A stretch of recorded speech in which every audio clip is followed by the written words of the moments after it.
ಜೀವನ ನಂದೊಂದು 2 ವರ್ಷ ಕಮ್ಮಿ ಆಗ್ತಾ ಇತ್ತು.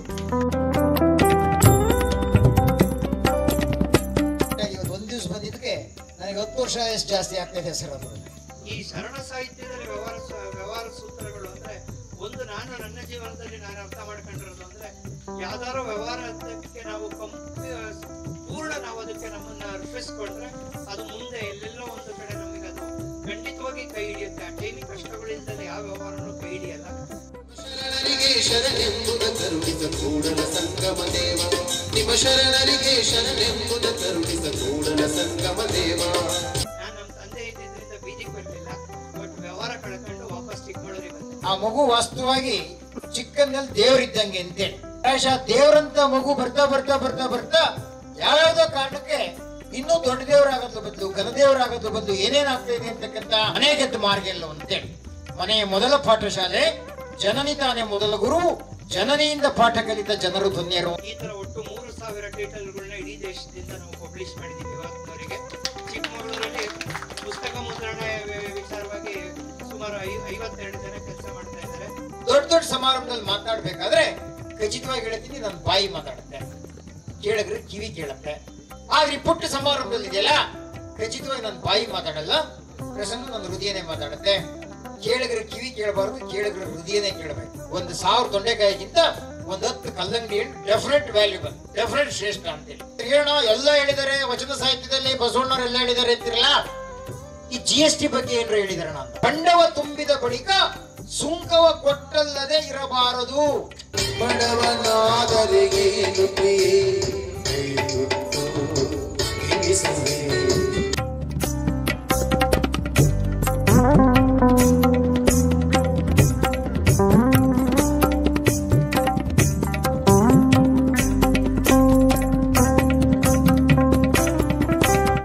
ಬೀಜಾನುಮತಿ ರೈತ ರೈತ ನಮ್ಮ ಭಾರತ ಭಾಗ್ಯ ವಿಧಾತ, ರೈತ ನಮ್ಮ ಭಾರತ ಭಾಗ್ಯ ವಿಧಾತ, ರೈತ. ಸ್ವಾಮಿ ಬಂದರು ನಮ್ಮೂರಿಗೆ, ಕಂದಾಯ ಹೊತ್ತು ತಂದರು, ಭಾರಿ ಕಂದಾಯ ತಂದರು. ಸಿದ್ದಯ್ಯ ಸ್ವಾಮಿ ಬಂದರು ನಮ್ಮೂರಿಗೆ. ಅರ್ಥಪೂರ್ಣವಾದ ಸುಸಂಪನ್ನವಾದಂತಹ ಕಾರ್ಯಕ್ರಮ. ಈ ಮಾಧ್ಯಮ ಸಂಸ್ಕೃತಿ ಪ್ರತಿಷ್ಠಾನ ಅಖಿಲ ಭಾರತೀಯ ಸಾಹಿತ್ಯ ಪರಿಷತ್ ಮೈತ್ರಿ ಫೌಂಡೇಶನ್ ಮೂಲಕ ಇದೊಂದು ಶ್ರಾವಣ ಮಾಸದ ಪ್ರವಚನ ಮಾಲಿಕೆ ಅಂಗಳದೆಡೆಗೆ ಮಂಗಳ ನುಡಿನಡೆಗೆ ಅನ್ನೋದು ಈಗ ಜುಲೈ 26ನೇ ತಾರೀಕು ಪ್ರಾರಂಭ ಆಗಿದೆ. ನಮ್ಮ ಶಾಸಕರಾದಂತಹ ತಮ್ಮಯ್ಯ ಅವರ ಮನೆಯ ಮುಂದೆ ಅಲ್ಲಿಂದ ಶುರುವಾಗಿದ್ದು ಅಂಗಳದಿಂದ ದಾಟಿ ಇವತ್ತು ಜಾವಗಲ್ಲಿ ಬಂದಿದೆ. ಇವತ್ತು ಇದೊಂದು ಸಣ್ಣ ಕಾರ್ಯಕ್ರಮ. ಈ ಕಾರ್ಯಕ್ರಮದ ಪ್ರಮುಖ ಆಕರ್ಷಣಾ ಕೇಂದ್ರ ಮತ್ತು ಪ್ರವಚನಕಾರರಾದಂತಹ ಚಟ್ನಳ್ಳಿ ಮಹೇಶನವರು ವೇದಿಕೆಗೆ ಆಗಮಿಸಬೇಕು ಅಂತೇಳಿ ವಿನಂತಿಸ್ತಾ ಇದ್ದೇನೆ. ಅದೇ ರೀತಿ ಇವತ್ತಿನ ಕಾರ್ಯಕ್ರಮ ಮಲ್ಲಿಕಾರ್ಜುನಪ್ಪ ಶೆಟ್ಟರ ಮನೆ ಅಂಗಳದಲ್ಲಿ ಇವತ್ತು ಸಂಪಾದನೆ ಆಗ್ತಾ ಇದೆ. ಹಾಗಾಗಿ ಈ ಕಾರ್ಯಕ್ರಮದ ಜ್ಯೋತಿ ಬೆಳಗುವ ಮೂಲಕ ಈ ಕುಟುಂಬದ ಹಿರಿಯರಾದಂತಹ ಮಾತೃಸ್ವರೂಪಿ ಶ್ರೀಮತಿ ಚಂದ್ರವತಿ ಅಮ್ಮ ಅವರು ವೇದಿಕೆಗೆ ಬರಬೇಕು ಅಂತ ಹೇಳಿ ವಿನಂತಿಸ್ತಾ ಇದ್ದೇನೆ.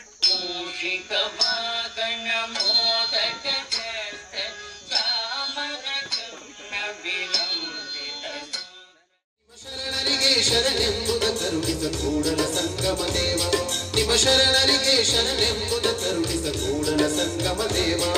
ಧನ್ಯವಾದಗಳು. ಚಂದನ್ ಅವರು ಬಹಳ ಒಳ್ಳೆ ಗಾಯಕರು, ನಾಡು ಕಂಡಂತಹ ಅತ್ಯಂತ ಪ್ರತಿಭಾನ್ವಿತ ಯುವ ಗಾಯಕರಲ್ಲಿ ಒಬ್ರು. ಇಲ್ಲಿನ ಬೇಲೂರಿನ ಕಲಾವಿದರು, ಅವರು ಬೇಲೂರಿನಲ್ಲಿ ಇರ್ತಾರೆ. ಅವರು ತಮ್ಮ ಜೀವನನೇ ಈ ಸಂಗೀತ ಸೇವೆಗೆ, ತಮ್ಮ ಕಲಾ ಸೇವೆಗೆ ಮುಡುಪಾಗಿಟ್ಟಿರುವಂತಹ ಚಂದನ್ ಅವರು ನಮ್ಮ ತಂಡದ ಒಂದು ಭಾಗವಾಗಿ ನಮ್ಮ ಮಹೇಶಣ್ಣ ಅವರ ಜೊತೆಗೆ ಪೂರ್ತಿ ಯಾನದಲ್ಲಿ ನಮ್ಮ ಜೊತೆಗಿದ್ದಾರೆ. ಅವರು ಶರಣರ ವಚನಗಳಿಂದ ಹಿಡಿದು ದಾಸರ ಪದಗಳಿಂದ ಹಿಡಿದು ಸಾಂಸ್ಕೃತಿಕವಾದಂತಹ ಗೀತೆ, ಸುಗಮ ಸಂಗೀತ, ಎಲ್ಲ ಹಾಡುಗಳನ್ನು, ಜಾನಪದ ಗೀತೆ, ಇದನ್ನೆಲ್ಲ ತುಂಬಾ ಚೆನ್ನಾಗಿ ಹಾಡ್ತಾ ಇದ್ದಾರೆ. ಇವರು ನಮ್ಮ ಜೊತೆಗಿರೋದು ನಮ್ಗೊಂದು ಹೆಮ್ಮೆ. ಅವರಿಗೊಂದು ಚಪ್ಪಾಳೆ ಕೊಡಿ ನಾನು ಕೇಳ್ತೇನೆ. ಇವತ್ತೊಂದು ಶ್ರಾವಣ ಅಂದ್ರೆ ಅದೊಂದು ಸಂಭ್ರಮ, ಸಂತೋಷ, ಸಡಗರ. ಈ ಭೂಮಿ ಹಸುರುಗೊಳ್ಳುವಂತಹ ಸಂದರ್ಭ. ಭೂಮಿ ಹಸನಾಗುತ್ತೆ, ಜರಿ ತೊರೆಗಳು ಹುಟ್ಟುತ್ತೆ, ಮಾವು ಚಿಗುರುತ್ತೆ, ಕೋಗಿಲೆ ಹಾಡುತ್ತೆ. ಇದೊಂಥರ ರಮ್ಯವಾದಂತಹ ಅತ್ಯಂತ ಸುಂದರವಾದ ಸಂದರ್ಭ. ಈ ಸಂದರ್ಭದಲ್ಲಿ ನಮ್ದು ಸನಾತನ ಧರ್ಮದಲ್ಲಿ ಎಲ್ಲ ಮತ ಪರಂಪರೆಗಳಲ್ಲೂ ಶ್ರಾವಣಕ್ಕೆ ವಿಶೇಷವಾದಂತಹ ಮಹತ್ವ ಇದೆ. ಗುಡಿ ಗುಂಡಾರಗಳಲ್ಲಿ ಅಭಿಷೇಕ, ಪೂಜೆ, ಅಷ್ಟೋತ್ತರಗಳು, ಶತನಾಮಾವಳಿಗಳು ನಡೆಯುತ್ತೆ. ಜೊತೆಗೆ ಮಠಗಳು, ವಿದ್ಯಾಸಂಸ್ಥೆಗಳು, ಧಾರ್ಮಿಕ ಸಂಸ್ಥೆಗಳಲ್ಲಿ ಪುರಾಣ ಪ್ರವಚನಗಳು ನಿರಂತರವಾಗಿ ನಡೆಯುತ್ತೆ. ಇದೊಂಥರ ರೈತರಿಗೆ ಸ್ವಲ್ಪ ಬಿಡುವಿನ ಸಂದರ್ಭ. ಆದ್ರಿಂದ ನಮ್ದು ರೈತ ಪ್ರಧಾನವಾದ ದೇಶ ಆದ್ರಿಂದ ಈ ಸಂದರ್ಭದಲ್ಲಿ ಒಳ್ಳೆ ವಿಚಾರಗಳು ಅವರ ಮನಸ್ಸಿಗೆ ತಿರುಗಬೇಕು, ಕಿವಿ ಮೇಲೆ ಬಿಡಬೇಕು ಅನ್ನೋ ಹಿನ್ನೆಲೆಯಲ್ಲಿ ನಮ್ಮ ಹಿಂದಿನವರು ಇದನ್ನು ನಡೆಸ್ಕೊಂಡು ಬಂದಿದ್ದಾರೆ. ನಮ್ಮ ಮಾಧ್ಯಮ ಸಂಸ್ಕೃತಿ ಪ್ರತಿಷ್ಠಾನ 2009ರಲ್ಲಿ ಪ್ರಾರಂಭವಾದಾಗ ಅಂದಿನ ಮುಖ್ಯಮಂತ್ರಿಗಳಾದಂಥ ಯಡಿಯೂರಪ್ಪನವರು ಇದನ್ನು ಪ್ರಾರಂಭ ಮಾಡಿದ್ರು. ಅವಾಗಿಂದನೂ ನಮ್ಮ ಪ್ರತಿಷ್ಠಾನದಿಂದ ಈ ತರ ಒಂದು ಶ್ರಾವಣದ ಸಂಭ್ರಮದ ಕಾರ್ಯಕ್ರಮಗಳನ್ನ ಬೇರೆ ಬೇರೆ ಕಡೆ ಮಹೇಶಣ್ಣ ಅವರ ಆಲೋಚನೆಗೆ ಅನುಗುಣವಾಗಿ ಅವ್ರ ನೇತೃತ್ವದಲ್ಲಿ ಹಮ್ಮಿಕೊಂಡು ಬರ್ತಾ ಇದೆ. ಅದು ಬೇರೆ ಬೇರೆ ಹಂತ ತಲುಪಿ ಅವಾಗ ತಿಂಗಳಲ್ಲಿ 3 ದಿವಸ 2 ದಿವಸ ಈ ಕಾಲೇಜ್ ಮಕ್ಕಳಿಗೆ ಅಥವಾ ಸಾಹಿತಿಗಳಿಗೆ ಹಾಡಿಂದು ಮಾತ್ರ ಈ ತರದ್ ಮಾಡ್ತಾ ಇದ್ವಿ. ನಂತರ ಅದು ಒಂದಷ್ಟು ರೂಪಾಂತರ ಹೊಂದುತ್ತಾ ಅಂತ ಈ ಹಂತಕ್ಕೆ ಬಂದಿದೆ. ಕಳೆದ ವರ್ಷ ಶಾಲಾ ಕಾಲೇಜುಗಳು, ಸಂಘ ಸಂಸ್ಥೆಗಳಲ್ಲಿ 1 ತಿಂಗಳ ಪರ್ಯಂತ ಪೂರ್ತಿ ಕಾರ್ಯಕ್ರಮಗಳು ಮಹೇಶಣ್ಣ ಅವರ ನೇತೃತ್ವದಲ್ಲಿ ಬದುಕಿಗೊಂದು ಒಳ್ಳೆಯ ಮಾತು ಅನ್ನೋಂಥ ಅಂಕಣದಲ್ಲಿ ನಡೆಸಿದ್ವಿ. ಈ ವರ್ಷ ಅಂಗಳದೆಡೆಗೆ ಮಂಗಳ ನುಡಿ ನಡಿಗೆ ಅನ್ನೋಂಥದ್ದು ಒಂದು ವಿಶೇಷವಾದಂಥ ಕಾರ್ಯಕ್ರಮ. ಈ ಸಲ ಇನ್ನೊಂದಿಷ್ಟು ಮೀರುವಿಕೆ ಆಗಿದೆ. ಚಿಕ್ಕಮಗಳೂರು ತಾಲೂಕಿನ ಹಸಿಬಾಸಲ್ಲಿ ಇದ್ದವರು ಈ ಸಲ ಇನ್ನಷ್ಟು ವ್ಯಾಪಕವಾಗಿ ಬೇಲೂರು, ಅರಸೀಕೆರೆ, ಆ ಕಡೆ ತರೀಕೆರೆ, ಮೂಡಿಗೆರೆ ಇಲ್ಲೆಲ್ಲ ಈ ಕಾರ್ಯಕ್ರಮಗಳು ನಡೀತಾ ಇವೆ. ಒಂದು ಕಾರ್ಯಕ್ರಮ ನಿಮ್ಗೆ ಆಶ್ಚರ್ಯ ಆಗೋದು, ಮಹೇಶಣ್ಣ ಅವರ ಅಭಿಮಾನಿಗಳು ಗುಲ್ಬರ್ಗಾದಲ್ಲೂ ಒಂದು ಮಾಡಿ ಅಂತ ಕರೀತಾರೆ. ಮುಂದಿನ ಶನಿವಾರ ಒಂದು ಆ ಕಾರ್ಯಕ್ರಮನು ಮಹೇಶಣ್ಣ ಅವರ ನೇತೃತ್ವದಲ್ಲಿ ಗುಲ್ಬರ್ಗಾದಲ್ಲಿ ನಡೆಯುತ್ತೆ. ಮತ್ತೆ ಒಂಥರ ಈ ಮಹೇಶಣ್ಣ ಅವರು ಒಂಥರ ಹಾಡು ಮುಟ್ಟದ ಸೊಪ್ಪಿಲ್ಲ, ಮಹೇಶಣ್ಣ ಮುಟ್ಟದಂತ ವಿಷಯ ಯಾವುದೇ ವಿಚಾರ ಕೊಟ್ಟರು ಮಹೇಶಣ್ಣ ನಿರರ್ಗಳವಾಗಿ ಮಾತಾಡ್ತಾರೆ. ಲಕ್ಷಗಟ್ಟಲೆ ಇರುವಂತಹ ಸಭೆಗಳಲ್ಲೂ ಮಾತಾಡ್ತಾರೆ. ಇಂಥ ಸಣ್ಣ ಪುಟ್ಟ ಸಭೆಗಳಲ್ಲೂ ಬಹಳ ಪ್ರೀತಿಯಿಂದ ಮಾತಾಡ್ತಾರೆ. ಹೃದಯಗಳ ಜೊತೆಗೆ ಮಾತು ಅಂತ ಅವ್ರು ಹೇಳ್ತಾರೆ. ಅದು ನಿಮ್ ಜೊತೆಗೆ ಹಂಚ್ಕೊಳ್ತಾ ಈಗ ನಮ್ಮ ಕಾರ್ಯಕ್ರಮದ ಸ್ವಾಗತ. ಈ ಜಾವಗಲ್ಲಿನ ಸಾಂಸ್ಕೃತಿಕ ಪ್ರತಿನಿಧಿ, ನಮ್ಗೆ ತುಂಬಾ ಸಮಯದ ನಮ್ಮೆಲ್ಲರ ಸಂಘಟನೆಗಳ ಒಡನಾಟಿ ಪ್ರಸನ್ನ ಕುಮಾರ್ ಅವರು ತಮ್ಮೆಲ್ಲರನ್ನು ಸ್ವಾಗತಿಸಬೇಕು ಅಂತೇಳಿ ನಿಮ್ಮೆಲ್ಲರ ಪರವಾಗಿ ವಿನಂತಿಸ್ತಾ ಇದ್ದಾರೆ. ವರ್ಷದ ಒಂದು ಪವಿತ್ರವಾದಂಥ ಈ ತಿಂಗಳು ಶ್ರಾವಣ ಮಾಸ, ಸಾಂಸ್ಕೃತಿಕ ರಾಯಭಾರಿ, ಈ ನಾಡಿನ ಖ್ಯಾತ ವಾಗ್ಮಿ, ಸಾಗರದಾಚೆಗೂ ಹೋಗಿ ಕನ್ನಡದ ಡಿಂಡಿಮವನ್ನ ಬಾರಿಸಿದಂಥ ಚಟ್ಟಳ್ಳಿ ಮಹೇಶಣ್ಣನವರ ನೇತೃತ್ವದಲ್ಲಿ ಮಾಧ್ಯಮ ಸಂಸ್ಕೃತಿ ಪ್ರತಿಷ್ಠಾನ, ಅಖಿಲ ಭಾರತೀಯ ಸಾಹಿತ್ಯ ಪರಿಷತ್ತು, ಐಸಿರಿ ಫೌಂಡೇಶನ್ ಇವರ ಸಹಯೋಗದಲ್ಲಿ ಅಂಗಳದೆಡೆಗೆ ಮಂಗಳ ನುಡಿ ನಡಿಗೆ ಅಭಿಯಾನವನ್ನ ಶ್ರಾವಣ ಮಾಸದ ಪ್ರವಚನ ಮಾಲಿಕೆಯಾಗಿ ಚಟ್ಟಳ್ಳಿ ಮಹೇಶಣ್ಣವರು ಇದೇ ಜುಲೈ 24ರಿಂದ 26ರಿಂದ ಆಗಸ್ಟ್ 24ರವರೆಗೂ ಹಮ್ಮಿಕೊಂಡಿದ್ದಾರೆ. ಕೇವಲ ಒಂದು ಭಾಗದಲ್ಲಿ ಈ ಕಾರ್ಯಕ್ರಮಗಳನ್ನು ಹಮ್ಮಿಕೊಂಡಿಲ್ಲ. ಮಹೇಶಣ್ಣ ಕೇವಲ ಚಟ್ಟಳ್ಳಿಲಿ ಅಷ್ಟೇ ಹಮ್ಮಿಕೊಂಡು 30 ದಿವಸನೂ ಕಾರ್ಯಕ್ರಮಕ್ಕೆ ಬಂದಿದ್ದಲ್ಲಿ ಒಂದು ತಾಲೂಕಿಗೂ ಹಮ್ಮಿಕೊಂಡಿಲ್ಲ. ಇದು ಪ್ರಭುಲಿಂಗ ಶಾಸ್ತ್ರಿ ಅವರು ನಮ್ಮ ಆತ್ಮೀಯರು ಹೇಳ್ದಂಗೆ ಇದನ್ನ ಬೇರೆ ಬೇರೆ ಭಾಗದಲ್ಲಿ, ಅಂದ್ರೆ ಹಾಸನ ಜಿಲ್ಲೆಯಲ್ಲೂ ವಿಸ್ತರಿಸಿದ್ದಾರೆ, ಚಿಕ್ಕಮಗಳೂರು ಜಿಲ್ಲೆಗೂ ವಿಸ್ತರಿಸಿದ್ದಾರೆ, ತುಮಕೂರು ಜಿಲ್ಲೆಗೂ ಹೋಗಿದ್ದಾರೆ, ಒಂದ್ ಕಡೆ ಅಗ್ರಿಬೊಮ್ಮನಹಳ್ಳಿನಲ್ಲೂ ಇದೆ ಅನ್ಸುತ್ತೆ, ಹಾಗೆ ಕಲಬುರಗಿನಲ್ಲೂ ಕೂಡ ಮಾಡಬೇಕು ಅಂತಕ್ಕಂಥದ್ದು ಮುಂದಿನ ಶನಿವಾರ ಕಲಬುರಗಿಯಲ್ಲೂ ಕೂಡ ಮಾಡ್ತಾರೆ. ಇಡೀ ರಾಜ್ಯಾದ್ಯಂತ ಪಸರಿಸಿಕೊಂಡಿರ್ತಕ್ಕಂಥ ಈ ಅಭಿಯಾನ ಅತ್ಯಂತ ಯಶಸ್ವಿಯಾಗಿ ಈಗಾಗಲೇ ನಡೀತಾ ಇದೆ. ಕಳೆದ ವಾರ ನಮ್ಮ ಅರಸೀಕೆರೆ ದುಮ್ಮೇನಹಳ್ಳಿಲಿ ಕೂಡ ಆಯಿತು. ನೆನ್ನೆ ಕೂಡ ಬೀರೂರಿನಲ್ಲಿ ಒಂದು ಕಾಲೇಜ್ನಲ್ಲೂ ಈ ಅಭಿಯಾನ ಆಗಿದೆ. ಇವತ್ತು ವಿಶೇಷವಾಗಿ ಜಾವಗಲ್ನಲ್ಲಿ ನಡೀತಾ ಇದೆ. ಮಹೇಶಣ್ಣ ಯಾವಾಗ ಬಂದ್ರು ನಮ್ಮ ಕಾರ್ಯಕ್ರಮಕ್ಕೆ ಬಂದ್ರೆ ಒಂದು ಜಾವಗಲ್ ಅಂದ್ರೆ SZ ಅಂತ ಹೇಳಿ ಹೇಳ್ತಾ ಇರ್ತಾರೆ. ಯಾವುದು ಸಾಂಸ್ಕೃತಿಕ ಒಂದು ಕೇಂದ್ರ ಇದು ಜಾವಗಲ್ ಅಂದ್ರೆ ಅಂತಕ್ಕಂಥ. ಹಾಸನ ಜಿಲ್ಲೆಯಲ್ಲಿ ಅತಿ ಹೆಚ್ಚು ಸಾಹಿತ್ಯ ಮತ್ತೆ ಸಾಂಸ್ಕೃತಿಕವಾಗಿ ಬಿಂಬಿಸ್ಕೊಂಡಿರ್ತಕ್ಕಂಥ ಜಾವಗಲ್ನಲ್ಲಿ ಇವತ್ತು ವಿಶೇಷವಾದಂಥ ಏನು ಕಾರ್ಯಕ್ರಮ ಆಗ್ತಾ ಇದೆ. ಶ್ರಾವಣ ಮಾಸದ ಪ್ರವಚನ ಮಾಲಿಕೆ ಕಾರ್ಯಕ್ರಮದ ರೂವಾರಿಗಳು, ನಮ್ಮೆಲ್ಲರ ಆತ್ಮೀಯರು, ನಮಗೆ ಮಾರ್ಗದರ್ಶಿಗಳು ಮತ್ತೆ ಹಿತೈಷಿಗಳು, ನಾವು ಕೂಡ ಅವ್ರ ಮನೆ ಸದಸ್ಯರಿದ್ದಂಗೆ ನಮ್ಮನ್ನು ಅಷ್ಟೇ ಪ್ರೀತಿಯಿಂದ ಕಾಣ್ತಕ್ಕಂಥವ್ರು. ಮಹೇಶಣ್ಣ ಅಂದ್ರೆ ನಮ್ಗೊಂದು ವಿಶೇಷವಾದಂಥ ಗೌರವ. ನಮಗಷ್ಟೇ ಅಲ್ಲ, ಇಡೀ ನಾಡೇ ಅವ್ರನ್ನ ಮಹೇಶಣ್ಣ ಅಂದ್ರೆ ಗೌರವಿಸ್ತಕ್ಕಂಥದ್ದು. ಅಂತ ವ್ಯಕ್ತಿತ್ವ ಇರ್ತಕ್ಕಂಥವ್ರು. ಸುಮ್ಮನೆ ಅವ್ರು ಇರ್ತಕ್ಕಂಥದ್ದು ಒಂದು ಕಾವಲಿನಲ್ಲಿ, ಒಂದು ತೋಟದ ಮನೇಲಿ ಇದ್ಕೊಂಡು ಇಡೀ ಸಂಜೆ ಹಿಂಗೆ ಬೇರೆ ಬೇರೆ ಕಾರ್ಯಕ್ರಮಗಳಿಗೆ ಹೋಗಿ ಹಿಂಗೆ ಮಾಡ್ಕೊಂಡು ಒಂದು ಏನಾದ್ರೂ ಜ್ಞಾನವನ್ನ ಬಿತ್ತಬೇಕು ಅಂತಕ್ಕಂಥ ನಿಟ್ಟಿನಲ್ಲಿ ಮಾಡ್ತಾ ಇದ್ದಾರಲ್ಲ, ಅವ್ರ ಶ್ರಮಕ್ಕೆ ಒಂದು ಜೋರ್ ಚಪ್ಪಾಳೆ ಹಾಕಲೇಬೇಕು. ಅಂತ ಅದ್ಭುತವಾದಂತಹ ರೂವಾರಿಗಳಾಗಿರ್ತಕ್ಕಂಥ ಚಟ್ಟಳ್ಳಿ ಮಹೇಶಣ್ಣವರಿಗೆ ಈ ಕಾರ್ಯಕ್ರಮದ ಪರವಾಗಿ ಪ್ರೀತಿಯ ಸ್ವಾಗತವನ್ನ ನಮ್ಮ ಗೆಳೆಯ ಅನಿಲ್ ಕಡೆಯಿಂದ ಮಾಡ್ತಾ ಇದ್ದೇನೆ. ಇದರೊಂದಿಗೆ ಇವತ್ತಿನ ಕಾರ್ಯಕ್ರಮದ ರೂವಾರಿಗಳು ನಂಜಪ್ಪ ಶೆಟ್ಟಿ ಕುಟುಂಬದ ಅವರ ಸುಪುತ್ರ ಮಲ್ಲಿಕಾರ್ಜುನ್ ಶೆಟ್ಟಿ ಅವರ ಮನೆಯಂಗಳದಲ್ಲಿ ಈ ಕಾರ್ಯಕ್ರಮ ಆಗ್ತಾ ಇದೆ. ಅವರ ಶ್ರೀಮತಿಯವರು, ಹಿರಿಯರಾದಂತಹ ಶ್ರೀಮತಿ ಚಂದ್ರಮತಿ ಅವರು ಈ ಕಾರ್ಯಕ್ರಮದ ಉದ್ಘಾಟಕರಾಗಿ ನಮ್ಮೊಂದಿಗೆ ಆಸೀನರಾಗಿದ್ದಾರೆ. ಅವರಿಗೆ ಎಲ್ಲರ ಪರವಾಗಿ ಅತ್ಯಂತ ಪ್ರೀತಿಯ ಸ್ವಾಗತವನ್ನು ಬಯಸ್ತಾ ಇದ್ದೀನಿ.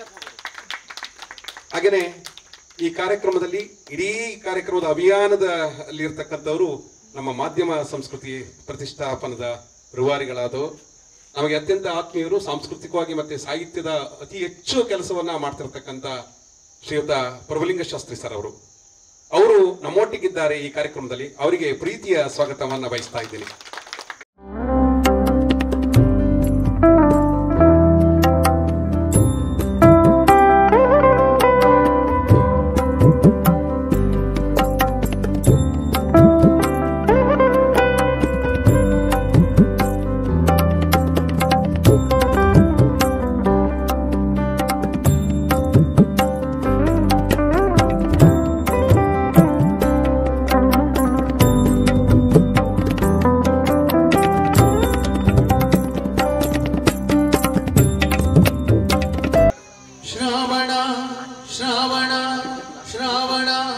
ಶ್ರಾವಣ ಬಂತು ಕಾಡಿಗೆ, ಬಂತು ನಾಡಿಗೆ, ಬಂತು ಬೀಡಿಗೆ. ಸಾಫ್ಟ್ವೇರ್ ಇಂಜಿನಿಯರ್ ಅವ್ರ ಬಗ್ಗೆ ಒಂದೆರಡು ಮಾತು ಹೇಳಬೇಕು ಅಂತಾದ್ರೆ, ಬಹಳ ರೈತಾಪಿ ಕುಟುಂಬ, ಬೆಂಗಳೂರಿನ ರೈತಾಪಿ ಕುಟುಂಬದಲ್ಲಿ ಹುಟ್ಟು ಬೆಳೆದಂತವರು, ಬಹಳ ಮಹತ್ವಾಕಾಂಕ್ಷೆ ಇರುವಂತಹ ಯುವ ಮುಖಂಡರು. ಧರ್ಮ, ಸಾಹಿತ್ಯ, ಸಂಸ್ಕೃತಿ ಇದೆಲ್ಲ ಜೊತೆಗೆ ನಾಗರಿಕ ಪ್ರಜ್ಞೆ, ಸಮಾಜದಲ್ಲಿ ಒಂದಷ್ಟು ಮೌಲ್ಯಗಳಿರ್ಬೇಕು ಅಂತ ಹೇಳಿ ಪ್ರಯತ್ನ ಮಾಡ್ತಿರುವಂತಹ ನಂಜೇಶ್ ಅವರು ಒಂದು ದೊಡ್ಡ ಸಾಫ್ಟ್ವೇರ್ ಕಂಪನಿಯಲ್ಲಿ ನಡೆಸಿದವರು. ಈಗ ಚಿಕ್ಕಮಗಳೂರಿನಲ್ಲೇ ಸಾಫ್ಟ್ವೇರ್ ಕಂಪನಿನಲ್ಲಿ ಅವರ ಜೊತೆಗೆ 75 ಜನ ಕೆಲಸ ಮಾಡ್ತಾ ಇದ್ದಾರೆ. ಅವರಿಗೆ ಲೀಡ್ ಮಾಡ್ತಾ ಇದ್ದಾರೆ ನಂಜೇಶ್ ಅವರು. ಇಷ್ಟು ಒಳ್ಳೆ ಕೆಲಸ, ಜೊತೆಗೆ ಅವರು ಪಬ್ಲಿಕೇಶನ್ ಮಾಡಿ ಈ ಯುವಕರಿಗೆ ಮಾರ್ಗದರ್ಶನ ಮಾಡುವಂತಹ ಪಬ್ಲಿಕೇಶನ್ ಮಾಡಿದ್ದಾರೆ. ಆ ಪಬ್ಲಿಕೇಶನ್ ಅಲ್ಲಿ ಬಂದಂತ ಪುಸ್ತಕನ ಓದಿ ತುಂಬಾ ಜನ ಬೇರೆ ಬೇರೆ ಅಪಾಯಿಂಟ್ಮೆಂಟ್ಗಳಲ್ಲಿ ತಗೊಂಡಿದ್ದಾರೆ. ಬಹಳ ದೊಡ್ಡ ಪ್ರತಿಭಾನ್ವಿತ, ಬಹಳ ನಿಗರ್ವಿ, ಸರಳ ಸಜ್ಜನಿಕೆಗೆ ಇನ್ನೊಂದು ಹೆಸರಾಗಿದ್ದಾರೆ. ಅವರು ಉದ್ಯಮಿ ಆದ್ರಿಂದ ಇವತ್ತಿನ ಸಬ್ಜೆಕ್ಟ್ ಶರಣ ಸಾಹಿತ್ಯದಲ್ಲಿ ವ್ಯವಹಾರ ಅಂತ ಹೇಳಿ ನಮ್ಮ ಮಹೇಶನ್ ಅವರು ಕೊಟ್ಟಿದ್ದಾರೆ. ಇದಕ್ಕೆ ಪೂರ್ವಕವಾಗಿ ಇರೋದ್ರಿಂದ ಅವರು 4 ಮಾತುಗಳನ್ನ ನಿಮ್ ಜೊತೆಗೆ ಹಂಚ್ಕೊಡ್ತಾರೆ. ಹೊಸ ಊರು ಅಂತ ಅನ್ಸಲ್ಲ, ನಮ್ದು ಅನ್ನೋದು ಬಹಳ ಭಾವನೆ ಉಂಟು ಇವರಿಗೆ. ಹುಟ್ಟಿ ಬೆಳೆದಿದ್ದೆಲ್ಲ ಬೇಲೂರಲ್ಲಿ, ಸ್ವಂತ ಊರು ಮುಳುಗಡೆ ಆಗ ಮೊದಲು ಬೆಂಗಳೂರಲ್ಲಿ ಇದ್ವಿ, ನಂತರ ಚಿಕ್ಕಮಗಳೂರಿಗೆ ಶಿಫ್ಟ್ ಆದ್ವಿ, ಮನೆ ದೇವರು ಇಲ್ಲೇ ಪುಷ್ಪಗಿರಿ. ಸೊ ನಮ್ದು ಈ ಶ್ರಾವಣ ಸಂಜೆ ಏನಿದು ಒಂದು ಟೈಟಲ್ ಇದೆ, ಶ್ರಾವಣ ಮಾಸದ ಪ್ರವಚನ ಮಾಲಿಕೆ. ಈ ಪ್ರವಚನ ಮಾಲಿಕೆಯಲ್ಲಿ ನೀವುಗಳು ಒಂದು ಗಮನಿಸಬೇಕಾಗಿರೋದು, ಅವರು ಸೆಲೆಕ್ಟ್ ಮಾಡಿರೋ ಸ್ಥಳಗಳು ಮತ್ತು ಆ ಸ್ಥಳಕ್ಕೆ ಮ್ಯಾಚ್ ಮಾಡಿರೋ ಅವತ್ತಿನ ವಿಷಯಗಳು ಅಂದ್ರೆ ಟೈಟಲ್ಗಳು. ಈ ಸುಮ್ಮನೆ ಎಲ್ಲ ಇವತ್ತು ಈ ಕಾರ್ಯಕ್ರಮ ಕ್ಲಿಕ್ ಆಗಿರೋದು ನೋಡಿ ಎಲ್ಲರೂ ಸುಮಾರು ಜನ ಅವ್ರ ಮನೆಗೆ ನಡೆಸಿ ಬನ್ನಿ, ನಮ್ಮ ಜಾಗದಲ್ಲಿ ನಡೆಸಿ, ನಮ್ಮೂರಲ್ಲಿ ನಡೆಸಿ ಅಂತ ಬಹಳ ಬೇಡಿಕೆ ಬರ್ತಾ ಇದೆ. ಬಟ್ ಆಲ್ರೆಡಿ ಇದಕ್ಕೊಂದು 30 ದಿನ ಶೆಡ್ಯೂಲ್ ಐಸಿರಿ ಫೌಂಡೇಶನ್ ಅಧ್ಯಕ್ಷ ರೋವನ್ನು, ನಮ್ಮ ಚಿಟ್ನಾಡಿ ಮಹೇಶಣ್ಣ, ನಮ್ಮ ಪ್ರಭುಲಿಂಗ ಶಾಸ್ತ್ರಿ ಅವರು, ಇವ್ರದ್ದೊಂದು ಟೀಮು 30 ಸ್ಥಳಗಳನ್ನ ಗುರುತಿಸಿದೆ. ಆ 30 ಸ್ಥಳಗಳಲ್ಲೂ 30 ಟಾಪಿಕ್ಗಳನ್ನ ಸೆಲೆಕ್ಟ್ ಮಾಡಿದೆ. ಆ ಟಾಪಿಕ್ಗಳನ್ನ ನೀವು ಗಮನಿಸ್ಬೇಕು. ಈಗ ಇಲ್ಲಿ ಒಂದು ಕಾಮನ್ ಸೆನ್ಸಲ್ಲಿ ಹೇಳ್ತಾ ಇದ್ದೀವಿ, ನಂಜಪ್ಪ ಶೆಟ್ರು ಅಂದ್ರೆ ಅವರು ವ್ಯವಹಾರಗಳಲ್ಲಿ ಹೆಸರು ಮಾಡಿರ್ತಾರೆ ಅಂತ ಅನ್ಕೊಂಡಿದ್ದೀನಿ ಹಿಂದೆ ಇದರಲ್ಲಿ ವ್ಯಾಪಾರದಲ್ಲಿ. ಹಂಗಾಗಿ ಇವತ್ತಿನ ಒಂದು ಟಾಪಿಕ್ ಏನಿದೆ ಅಂದ್ರೆ ಶರಣ ಸಾಹಿತ್ಯದಲ್ಲಿ ವ್ಯವಹಾರದ ಸೂತ್ರಗಳು ಅಂತ ಇಟ್ಟಿದ್ದಾರೆ. ಅಲ್ಲಿಗೆ ನಂಜಪ್ಪ ಶೆಟ್ಟಿ ಅವರ ಕುಟುಂಬ ವ್ಯವಹಾರದಲ್ಲಿ ಹೆಸರು ಮಾಡಿದೆ ಅನ್ನೋದನ್ನ ನನಗೆ ಏನು ಗೊತ್ತಿಲ್ಲ ಅಂದ್ರೆ ನಾನು ಅದನ್ನು ಹ್ಞೂ ಅಂತ ಹೇಳ್ಬೋದು. ಹೌದಾ ಇಲ್ವಾ? ಹೌದಲ್ವಾ? ಸೊ ಆ ರೀತಿ ಆ ಸ್ಥಳ ಮತ್ತೆ ಆ ವಿಷಯ ಎರಡನ್ನೂ ಮ್ಯಾಚ್ ಮಾಡ್ಕೊಂಡ್ ಬಂದಿದ್ದಾರೆ. ಇದನ್ನೇ ಎಲ್ಲ ಕಡೆ ನಾವು ಎಲ್ಲ ಕಡೆ ಇದನ್ನ ಹೈಲೈಟ್ ಮಾಡಬೇಕು. ಅದರ ವಿಷಯ, ಆ ಸ್ಥಳ ಮತ್ತೆ ಇದನ್ನ ಸೆಲೆಕ್ಟ್ ಮಾಡಿರೋ ಬಗ್ಗೆ ನಾವು ಅವರಿಗೆ ಅಪ್ರಿಷಿಯೇಟ್ ಮಾಡಬೇಕು. ಅವರಿಗೆ ಎಷ್ಟು ಇದ್ರ ಬಗ್ಗೆ ನಾವು ಹೊಗಳಿದ್ರು ಸಾಲದು. ಈ ತರ ಮ್ಯಾಚ್ ಮಾಡೋದು ಸುಲಭ ಇಲ್ಲ. ಇವತ್ತಿಗೆ ಇವರ ಒಂದು ಈ ಶ್ರಾವಣ ಸಂಜೆ ಏನು ಒಂದು ಪ್ರತಿ ಸ್ಥಳದಲ್ಲೂ 1 ಗಂಟೆ ಅಥವಾ 2 ಗಂಟೆ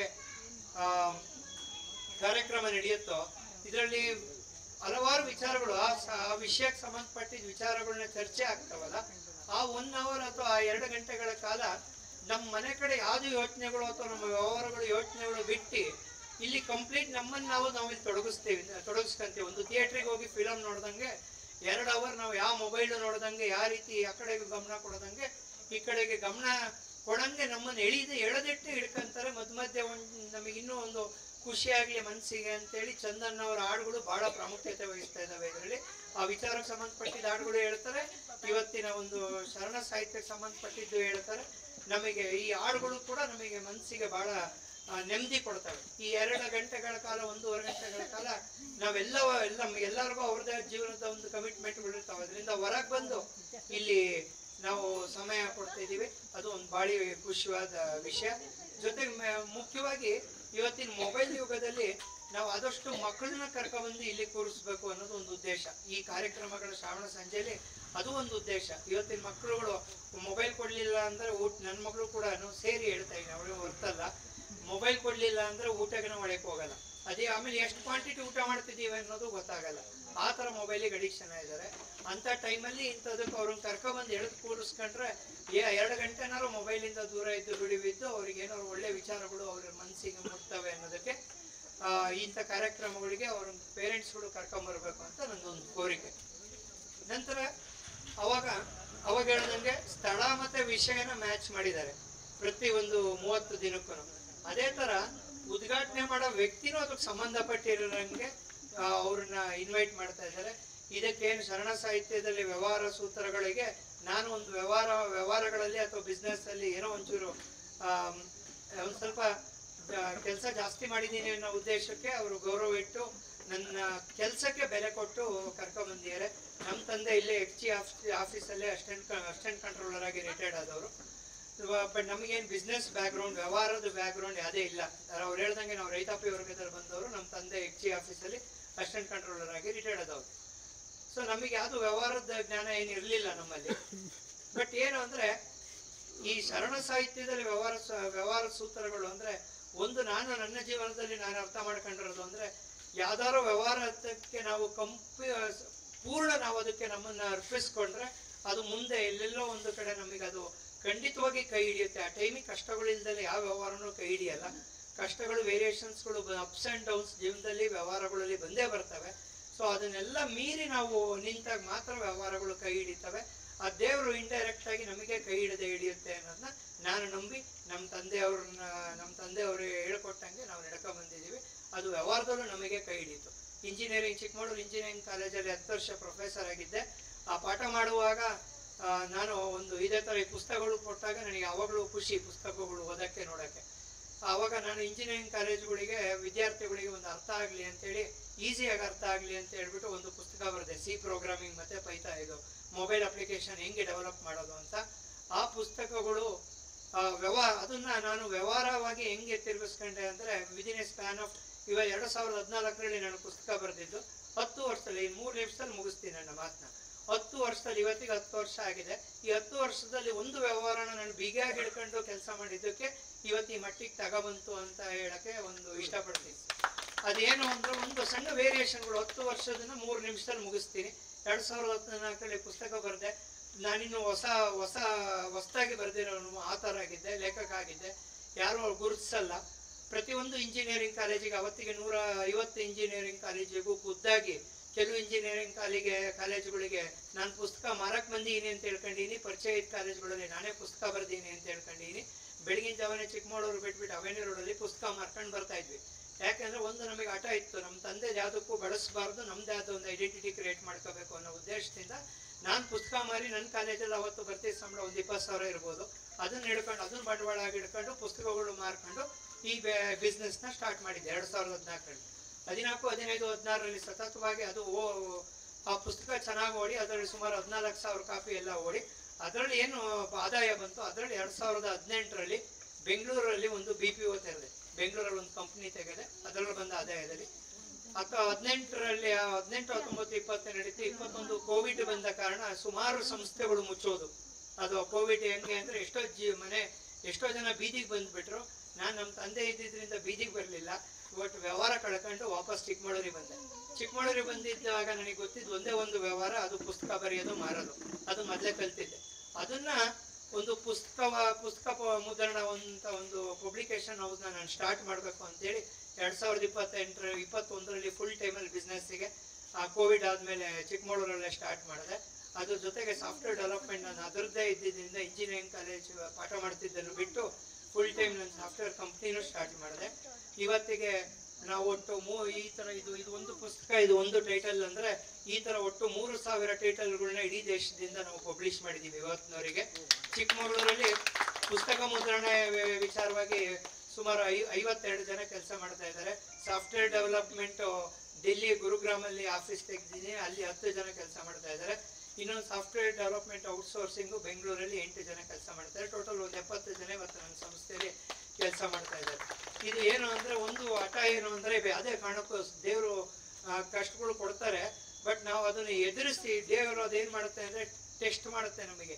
ಇವನು ಸಸ್ಟೈನ್ ಆಗ್ತಾನೋ ಇಲ್ವೋ, ಮುಂದೆ ಇವನು ಉಳಿತಾನೋ ಇಲ್ವೋ ಅನ್ನೋದನ್ನು ಆ ಪರೀಕ್ಷೆ ಮಾಡೋ ಸಮಯನ ನಾವು ದಾಟಿದರೆ 100% ನಮಗೆ ಗೆಲುವಿರುತ್ತೆ ಅನ್ನೋದನ್ನು ಬಸವಣ್ಣವ್ರು ಹೇಳ್ದಂಗೆ ಕಾಯಕವೇ ಕೈಲಾಸ ಅಂತ ನಂಬ್ಕೊಂಡು ಇವತ್ತಿನವರೆಗೂ ಅದನ್ನು ಫಾಲೋ ಮಾಡ್ಕೊಂಡು ಬಂದೀನಿ.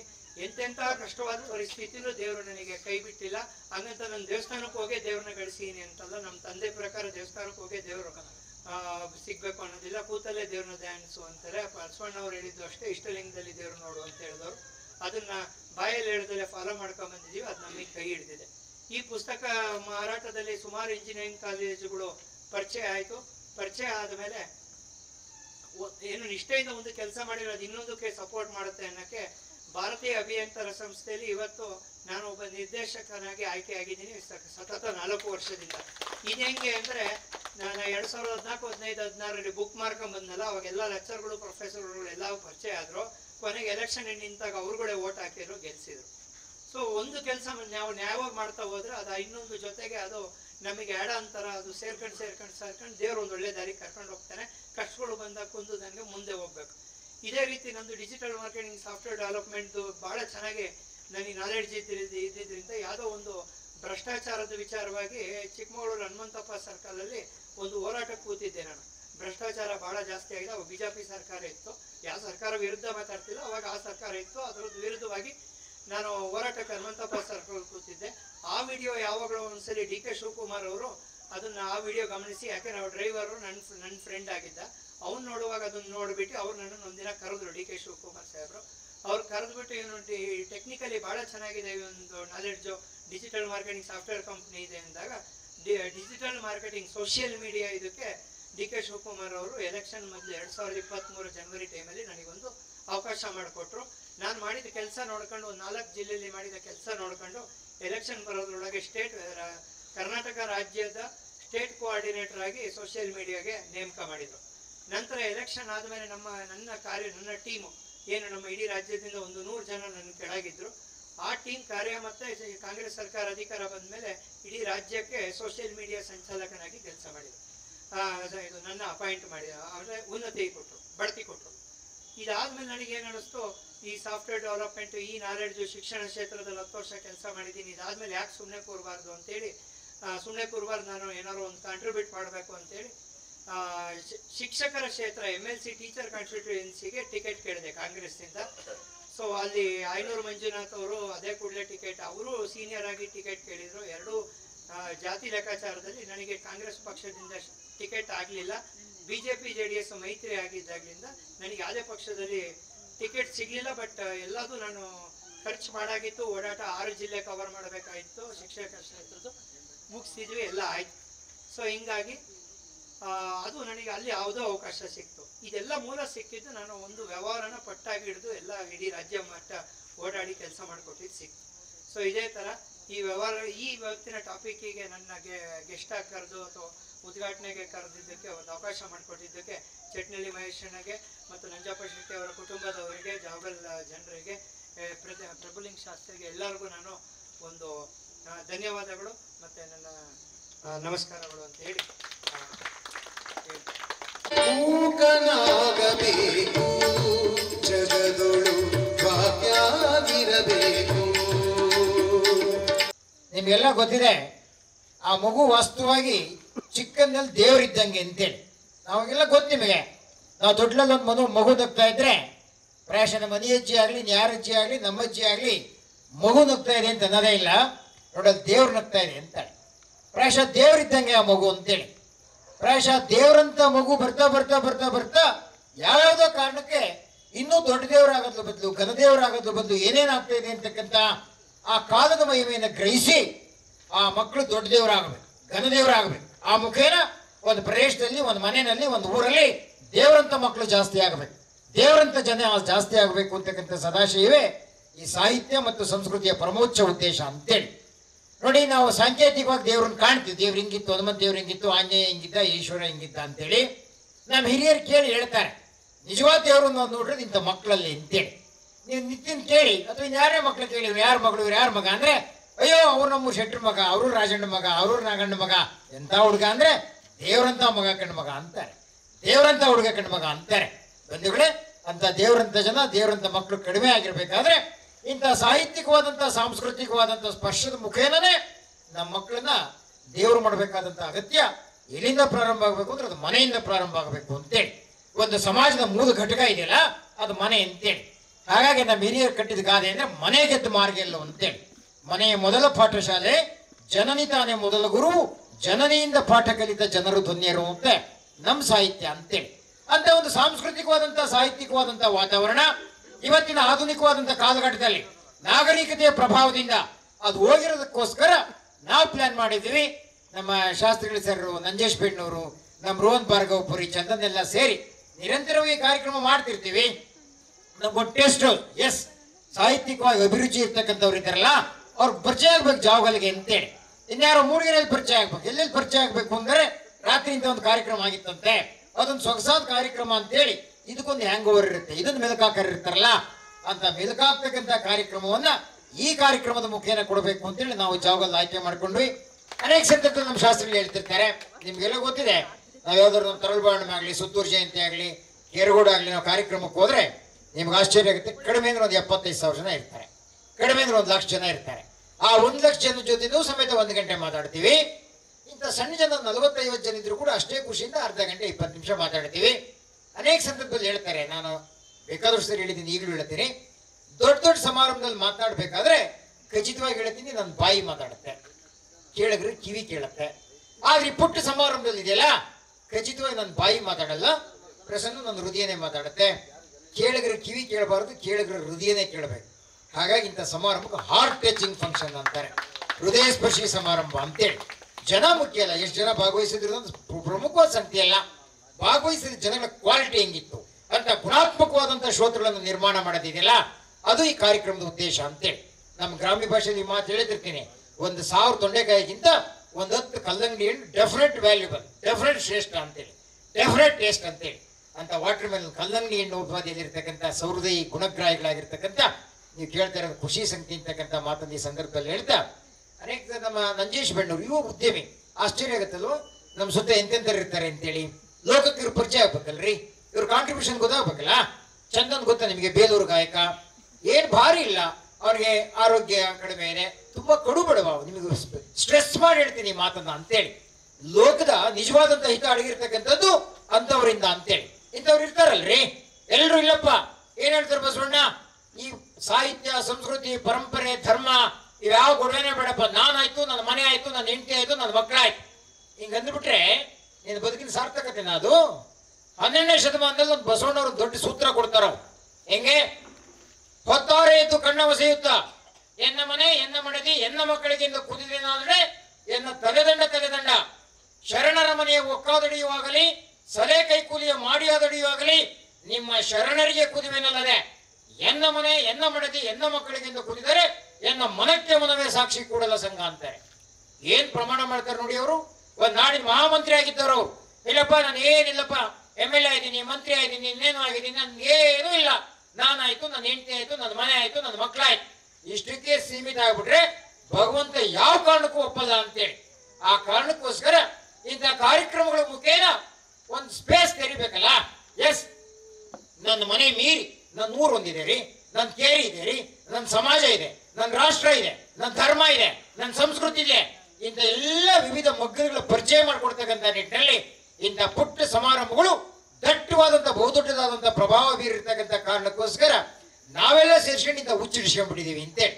ನನಗನ್ಸುತ್ತೆ ಅನೇಕ ಜನಗಳಿಗೆ ಯಾವ್ಯಾವ್ದೋ ಹುಚ್ಚಿಡಿಯುತ್ತಲ್ಲ, ಈ ಸಾಂಸ್ಕೃತಿಕವಾದಂಥ ಹುಚ್ಚಿಡಿಬೇಕು ಅಂತೇಳಿ. ನಾನು ಮೊನ್ನೆ ಒಂದ್ ಕಡೆ ಹೇಳ್ತಾ ಇದ್ದೆ, ನಿಮ್ಗೆ ಗೊತ್ತಿರ್ಬೋದು, ನಮ್ಗೆ ಎಂತಪ್ಪ ಹುಚ್ಚಪ್ಪ ಅಂದ್ರೆ ನಾನು ಅನೇಕ ಸಂದರ್ಭದಲ್ಲಿ ಹೇಳ್ತಿರ್ತೀನಿ ನಮಗೆ ನೀವು ಏನು ಕೇಳಿದ್ರು ನಮಗೆ ಕಾರ್ಯಕ್ರಮದೇ ಗುಂಗು ಅಂತೇಳಿ, ಇನ್ನೇನು ಮಾಡಿದ್ರು ಇದೇ ಗುಂಗು ಅಂತೇಳಿ. ಹೆಂಗಿರುತ್ತಪ್ಪ ಈ ಗುಂಗು ಅಂದರೆ ಅವ್ರಿಗೆ ಒಬ್ಬೊಬ್ರಿಗೆ ಒಂದೊಂದು ಗುಂಗು. ಅವ್ನಿಗೆ ಏನಪ್ಪ ಅಂತ ಸಿಕ್ಕಾಪಟ್ಟೆ ಜಮೀನು ಬಂದ್ಬಿಡೀನಿ, ಆ ಜಮೀನು ತೋರಿಸ್ಬೇಕು ಅನ್ನೋ ಗುಂಗು ಅವನಿಗೆ. ಯಾರು ಕೇಳೋ ಜಮೀನಿಂದೇ ಗುಂಗು.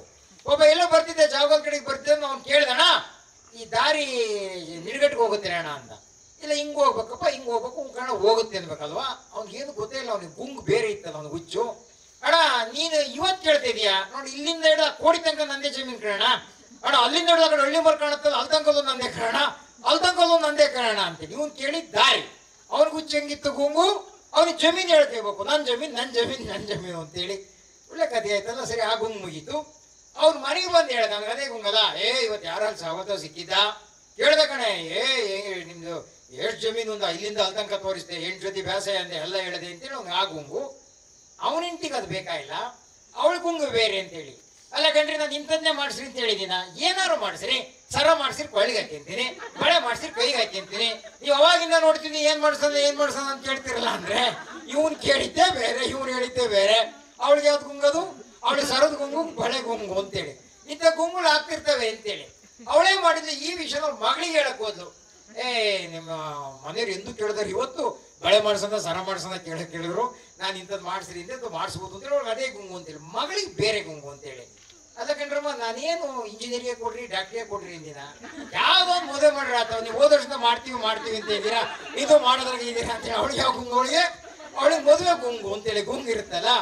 ಸರಿ, ಹಿಂಗೆ ನಡೀತಿರುತ್ತೆ. ಅವಳು ಹೋಗಿ ಅವ್ರ ಮನೆ ಕೆಲಸದಳಿಗೆ ಹೇಳಕ್ ಹೋದ್ಲು, ಹಿಂಗೆ ಮದುವೆ ಮಾಡ್ತೀವಿ ಅಂತಿದ್ರೆ ಅಪ್ಪ ಅವಲ್ಲ ಅಂತೇಳಿ.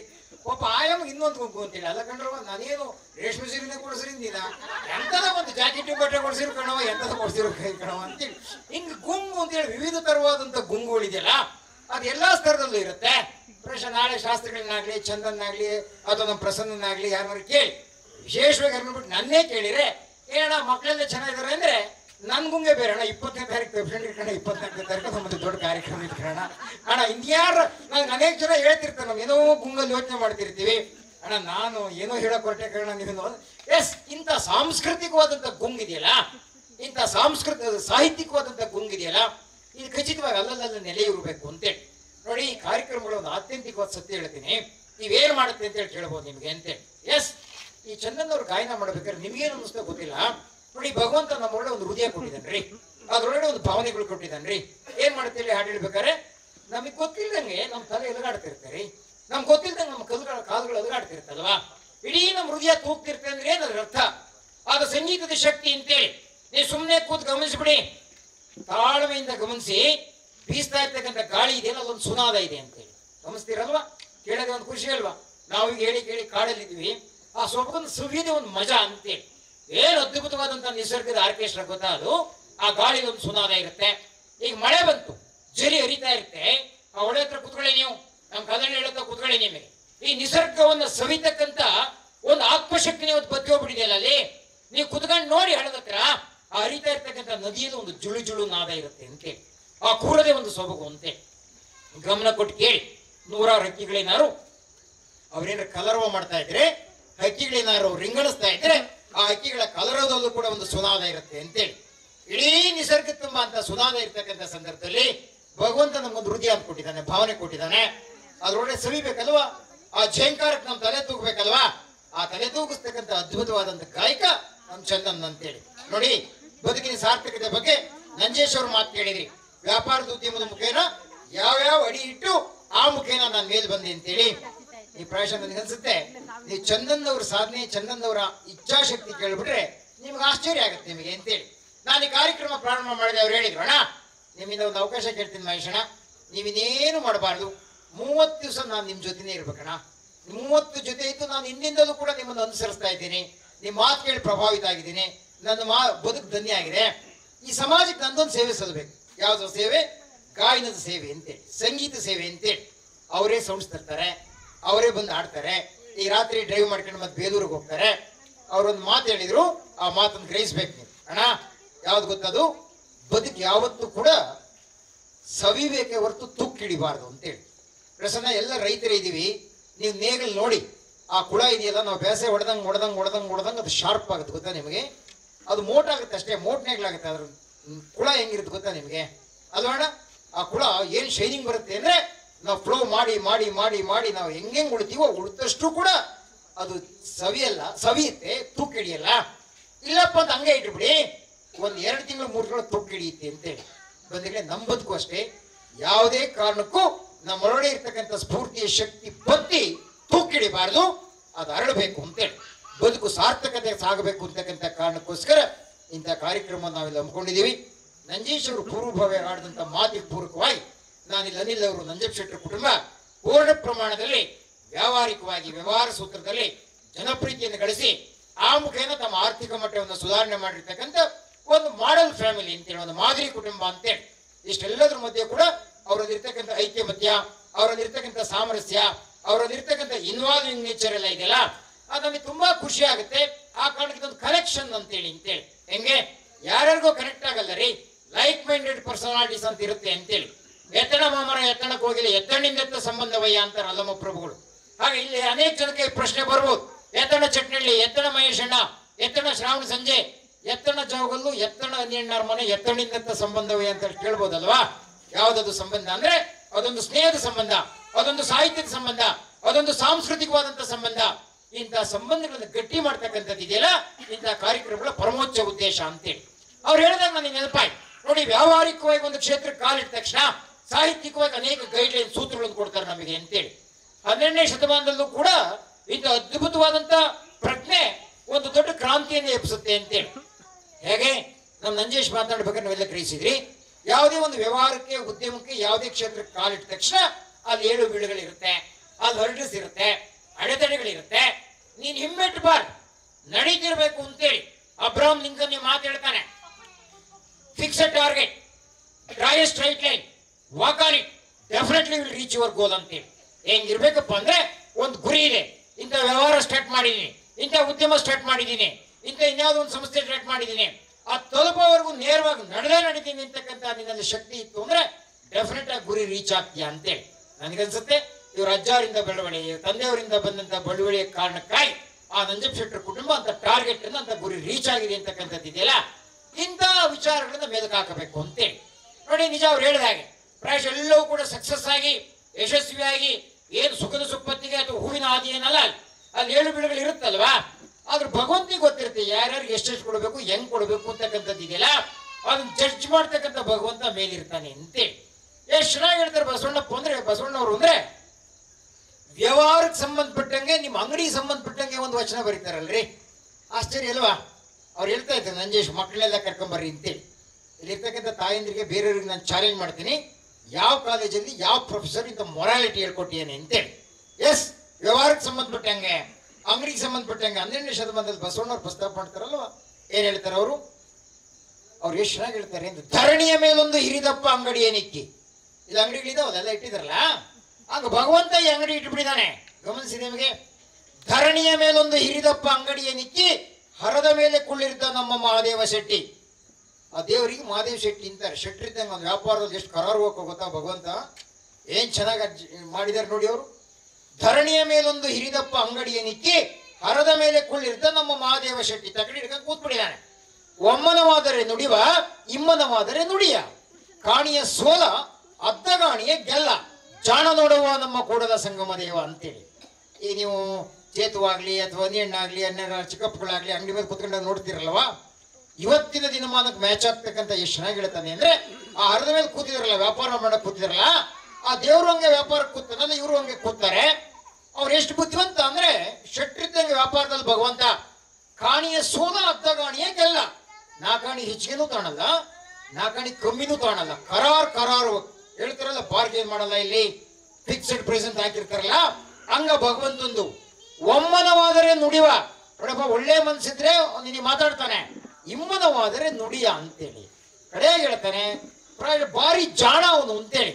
ಇಂಥ ಜಾಣತನ ನಮ್ಮ ವ್ಯವಹಾರದಲ್ಲಿ ಬೇಕಾಗುತ್ತೆ ಅಂತಕ್ಕಂಥದ್ದು ಇದೆಯಲ್ಲ, ಅದು 12ನೇ ಶತಮಾನದಲ್ಲಿ ಬಸವಣ್ಣವರು ವ್ಯವಹಾರ ಸೂತ್ರವನ್ನು ನಮಗೆ ಕೊಟ್ಟಿದ್ದಾರೆ ಅಂತ. ಸರ್ ಏನ್ ಅದ್ಭುತ ಅಂತೇಳಿ ನೋಡಿ. ಅದಕ್ಕೊಂದು ದೃಷ್ಟಾಂತ ಹೇಳ್ತೀನಿ ನಿಮ್ಗೆ. ಹೇಗಪ್ಪ ಭಗವಂತ ಜಾಣ ಅಂದ್ರೆ, ಎಷ್ಟು ಮಟ್ಟಿಗೆ ತೂಕ ಹಾಕಿ ನಮ್ಗೆ ಎಷ್ಟು ಬೇಕು ಅಷ್ಟು ಕೊಡ್ತಾನೆ ಅಂದ್ರೆ, ನಮ್ಮ ರಿಟರ್ನ್ಸ್ ನೋಡ್ತಾನೆ. ನಾವು ಫೈಲ್ ಮಾಡ್ಬೇಕಲ್ವಾ, ನಾವಿಲ್ಲಿ ಇನ್ಕಮ್ ಟ್ಯಾಕ್ಸ್ ಫೈಲ್ ಮಾಡ್ಬೇಕಲ್ರಿ ನಾವೆಲ್ಲ. ಭಗವಂತಿಗೂ ಫೈಲ್ ಆಗೋದು ಗೊತ್ತಾ ನಿಮ್ಗೆ? ಹೆಂಗೆ ನೋಡಿ, ತಾತ್ವಿಕರು ನಮ್ಮ ಸಿದ್ದೇಶ್ವರ ಸ್ವಾಮಿ ಒಂದು ಮಾತು ಹೇಳ್ತಿದ್ರು. ಅವ್ರು ಹೆಂಗಪ್ಪ ಅಂದ್ರೆ, ಯಪ್ಪ ನೀನ್ ಏನೇನು ಅನ್ಯಾಯ ಮಾಡ್ತೀಯಲ್ಲ, ಅನ್ಯಾಯ ಎಲ್ಲವೂ ಕೂಡ ಭಗವಂತ ಸಾಲ ತಂಡಂಗೆ ಬಡ್ಡಿ ಸಮೇತ ಚಕ್ರ ಬಡ್ಡಿ ಸಮೇತ ಕಟ್ಟಬೇಕಾಗುತ್ತೆ, ನೆನ್ಪಿಟ್ಟ ಅಂತೇಳಿ. ಅದೇ ಒಳ್ಳೆತನ, ನೀನು ಒಳ್ಳೆತನ ಒಳ್ಳೆ ಮಾಡಿದಂತ ಸತ್ಕಾರ್ಯ ಸಮಾಜ ಸೇವಾ ಕಾರ್ಯ ಇದೆಯಲ್ಲ, ನೀನು ಭಗವಂತ ಹತ್ರ ಬ್ಯಾಂಕ್ ಅಲ್ಲಿ ಫಿಕ್ಸೆಡ್ ಡಿಪಾಸಿಟ್ ಇದ್ದಂಗೆ ಯಾವಾಗ ಬೇಕಾದ್ರೂ ನೀವು ಡ್ರಾ ಮಾಡ್ಕೊಂತಿರ್ಬೋದು ಅಂತೇಳಿ. ಏನ್ ಕಲ್ಪನೆ ಅಲ್ವಾ ಅಂತೇಳಿ. ಇದು ಭಗವಂತ ಕರಾರು ಒಪ್ಪು ಜಾಣ ಅಂತೇಳಿ. ಅದಕ್ಕೆ ಅವ್ರು ಹೇಳ್ತಾರೆ ಹೆಂಗೆ, ಒಂದು ಸಣ್ಣ ಉದಾಹರಣೆ ಕೊಡ್ತಾರೆ. ಉದಾಹರಣೆಗೆ ಒಂದು ಪರೀಕ್ಷೆ ಮಾಡ್ತಾನ್ರಿ, ಏಕ್ ತುಂಬ ಕೈಯಾಗಿದ ತಕ್ಷಣ ಸಕ್ಸಸ್ಸೇ ಕೊಡಲ್ಲ. ಈ ಜಾಗಲ್ ಸಂತೆಗೆ ಬರ್ತೀವಪ್ಪ, ಒಂದು ಕಲ್ಲಂಗಡಿ ಹಣ್ಣು ತಗೋಬೇಕು ಅಂತೇಳಿ ಅಲ್ವಾ, ನಾವು ನೀವೆಲ್ಲ ಬರ್ತೀವಲ್ವಾ, ಕಲ್ಲಂಗಡಿ ಹಣ್ಣು ತಗೋಬೇಕಾದ್ರೆ ನಾವು ಸುಮ್ಮನೆ ತಗೊಂಡ್ಬಿಡ್ತೀವ. ಏನಂತೀವಿ, ಅಣ್ಣ ಅದು ಒಳಗೆ ಹೆಂಗಿತ್ತು ಒಂದ್ಸರಿ ಚಂದ್ರಿಕೆ ಹಾಕೋಣ ಅಂತೀವಲ್ವಾ. ಚಂದ್ರಿಕೆ ಹಾಕಿಸ್ತೀವೋ ಇಲ್ವೋ, ಚಂದ್ರಿಕೆ ಹಾಕಿ ನೋಡಿ ಒಳಗಡೆ ಗ್ಯಾರಂಟಿ ಇದೆ ಅಂದಾಗ ನಾವು ತಗಂತೀವಲ್ವಾ. ಅದ್ ಕೇಳ್ತಾರೆ, ಅಲ್ಲಪ್ಪ ಒಂದು 50 ರೂಪಾಯಿ ಕಲ್ಲಂಗಡಿ ಹಣ್ಣು ತಾಣಕ್ಕೆ ನೀನ್ ಇಷ್ಟು ಚಂದ್ರಿಕೆ ಹಾಕ್ತೀಯ ಅಂದ್ಮೇಲೆ ಅವ್ನು ನಿನಗಿನ ಮೋಕ್ಷ ಕೊಡ್ಬೇಕಾದ್ರೆ, ನಿನಗೆ ಯಶಸ್ಸು ಕೊಡ್ಬೇಕಾದ್ರೆ, ನಿನಗೆ ಮುಕ್ತಿ ಕೊಡ್ಬೇಕಾದ್ರೆ ಭಗವಂತ ಎಷ್ಟು ಚಂದ್ರಿಕೆ ಹಾಕ್ಬೇಕು? ಚಂದ್ರಿಕೆ ಹಾಕಿ ಹಾಕ್ತಾನೆ ಅಂತೇಳಿ. ಆ ಚಂದ್ರಿಕೆ ಹಾಕಿದಾಗಲೂ ಅವನಿಗೆ ಖಾತ್ರಿ ಆಗ್ಬೇಕು, ಎಸ್ ಇವನೊಡೆ ಮೋಸ ಇಲ್ಲ, ಕುತಂತ್ರ ಇಲ್ಲ, ಕುಯುಕ್ತಿ ಇಲ್ಲ, ಅನ್ಯಾಯ ಇಲ್ಲ ಅಂದ್ರೆ ಡೆಫಿನೆಟ್ ಆಗಿ ನಿನಗೆ ಆ ಭಗವಂತನ ಸ್ಥಾನ ಕೊಡ್ತಾನೆ ಅಂತೇಳಿ. ಏನು ಅದ್ಭುತ ಆಗತ್ತೆ ನೋಡಿ, ಬೇಕಾದಷ್ಟು ಆಗ್ಬೋದು. ನೆಚ್ಚಿದನೆಂದರೆ ಮೆಚ್ಚಿದನೆಂದರೆ ಸೆಲೆಮಾರುವುದನೆಂದರೆ ತೊನುವನಲ್ಲಾಡಿಸಿ ನೋಡುವೆ ನೀನು. ಬಸವಣ್ಣವ್ರು ಹೇಳ, ಭಗವಂತ ಹೆಂಗ್ ಟೆಸ್ಟ್ ಮಾಡ್ತಾನೆ, ಚಂದ್ರಿಕೆ ಆಗ್ತಾರಲ್ಲ ಹಂಗೆ ನಿನ್ ಶರೀರ ಅಲ್ಲಾಡಿಸ್ಬಿಡ್ತಾನೆ. ಮನವನ್ನಲ್ಲಾಡಿಸಿ ನೋಡುವೆ ನೀನು, ಧನವನ್ನಲ್ಲಾಡಿಸಿ ನೋಡುವೆ ನೀನು. ಒಂದೊಂದು ಟೈಮ್ ದುಡ್ಡು ಕಿತ್ಕೊಂಡ್ಬಿಡ್ತಾನೆ, ನಾವ್ ಏನೇನೋ ಮಾಡ್ಬಿಡ್ತಾನೆ, ನಾವ್ ಏನು ಇಲ್ದಂಗ್ ಮಾಡ್ಬಿಡ್ತಾನೆ. ಇದಕ್ಕಾವುದಕ್ಕೂ ಬೆದರದೆ ಬೆಚ್ಚದೆ ಇದ್ದರೆ ಕರವಿಡಿದು ಎತ್ತಿಕೊಂಬ ನಮ್ಮ ಕೂಡಲ ಸಂಗಮ ದೇವ ಅಂತೇಳಿ ಹಿಂದಿಕ್ಕಾರ ಹೇಳ್ತಾರಲ್ವಾ.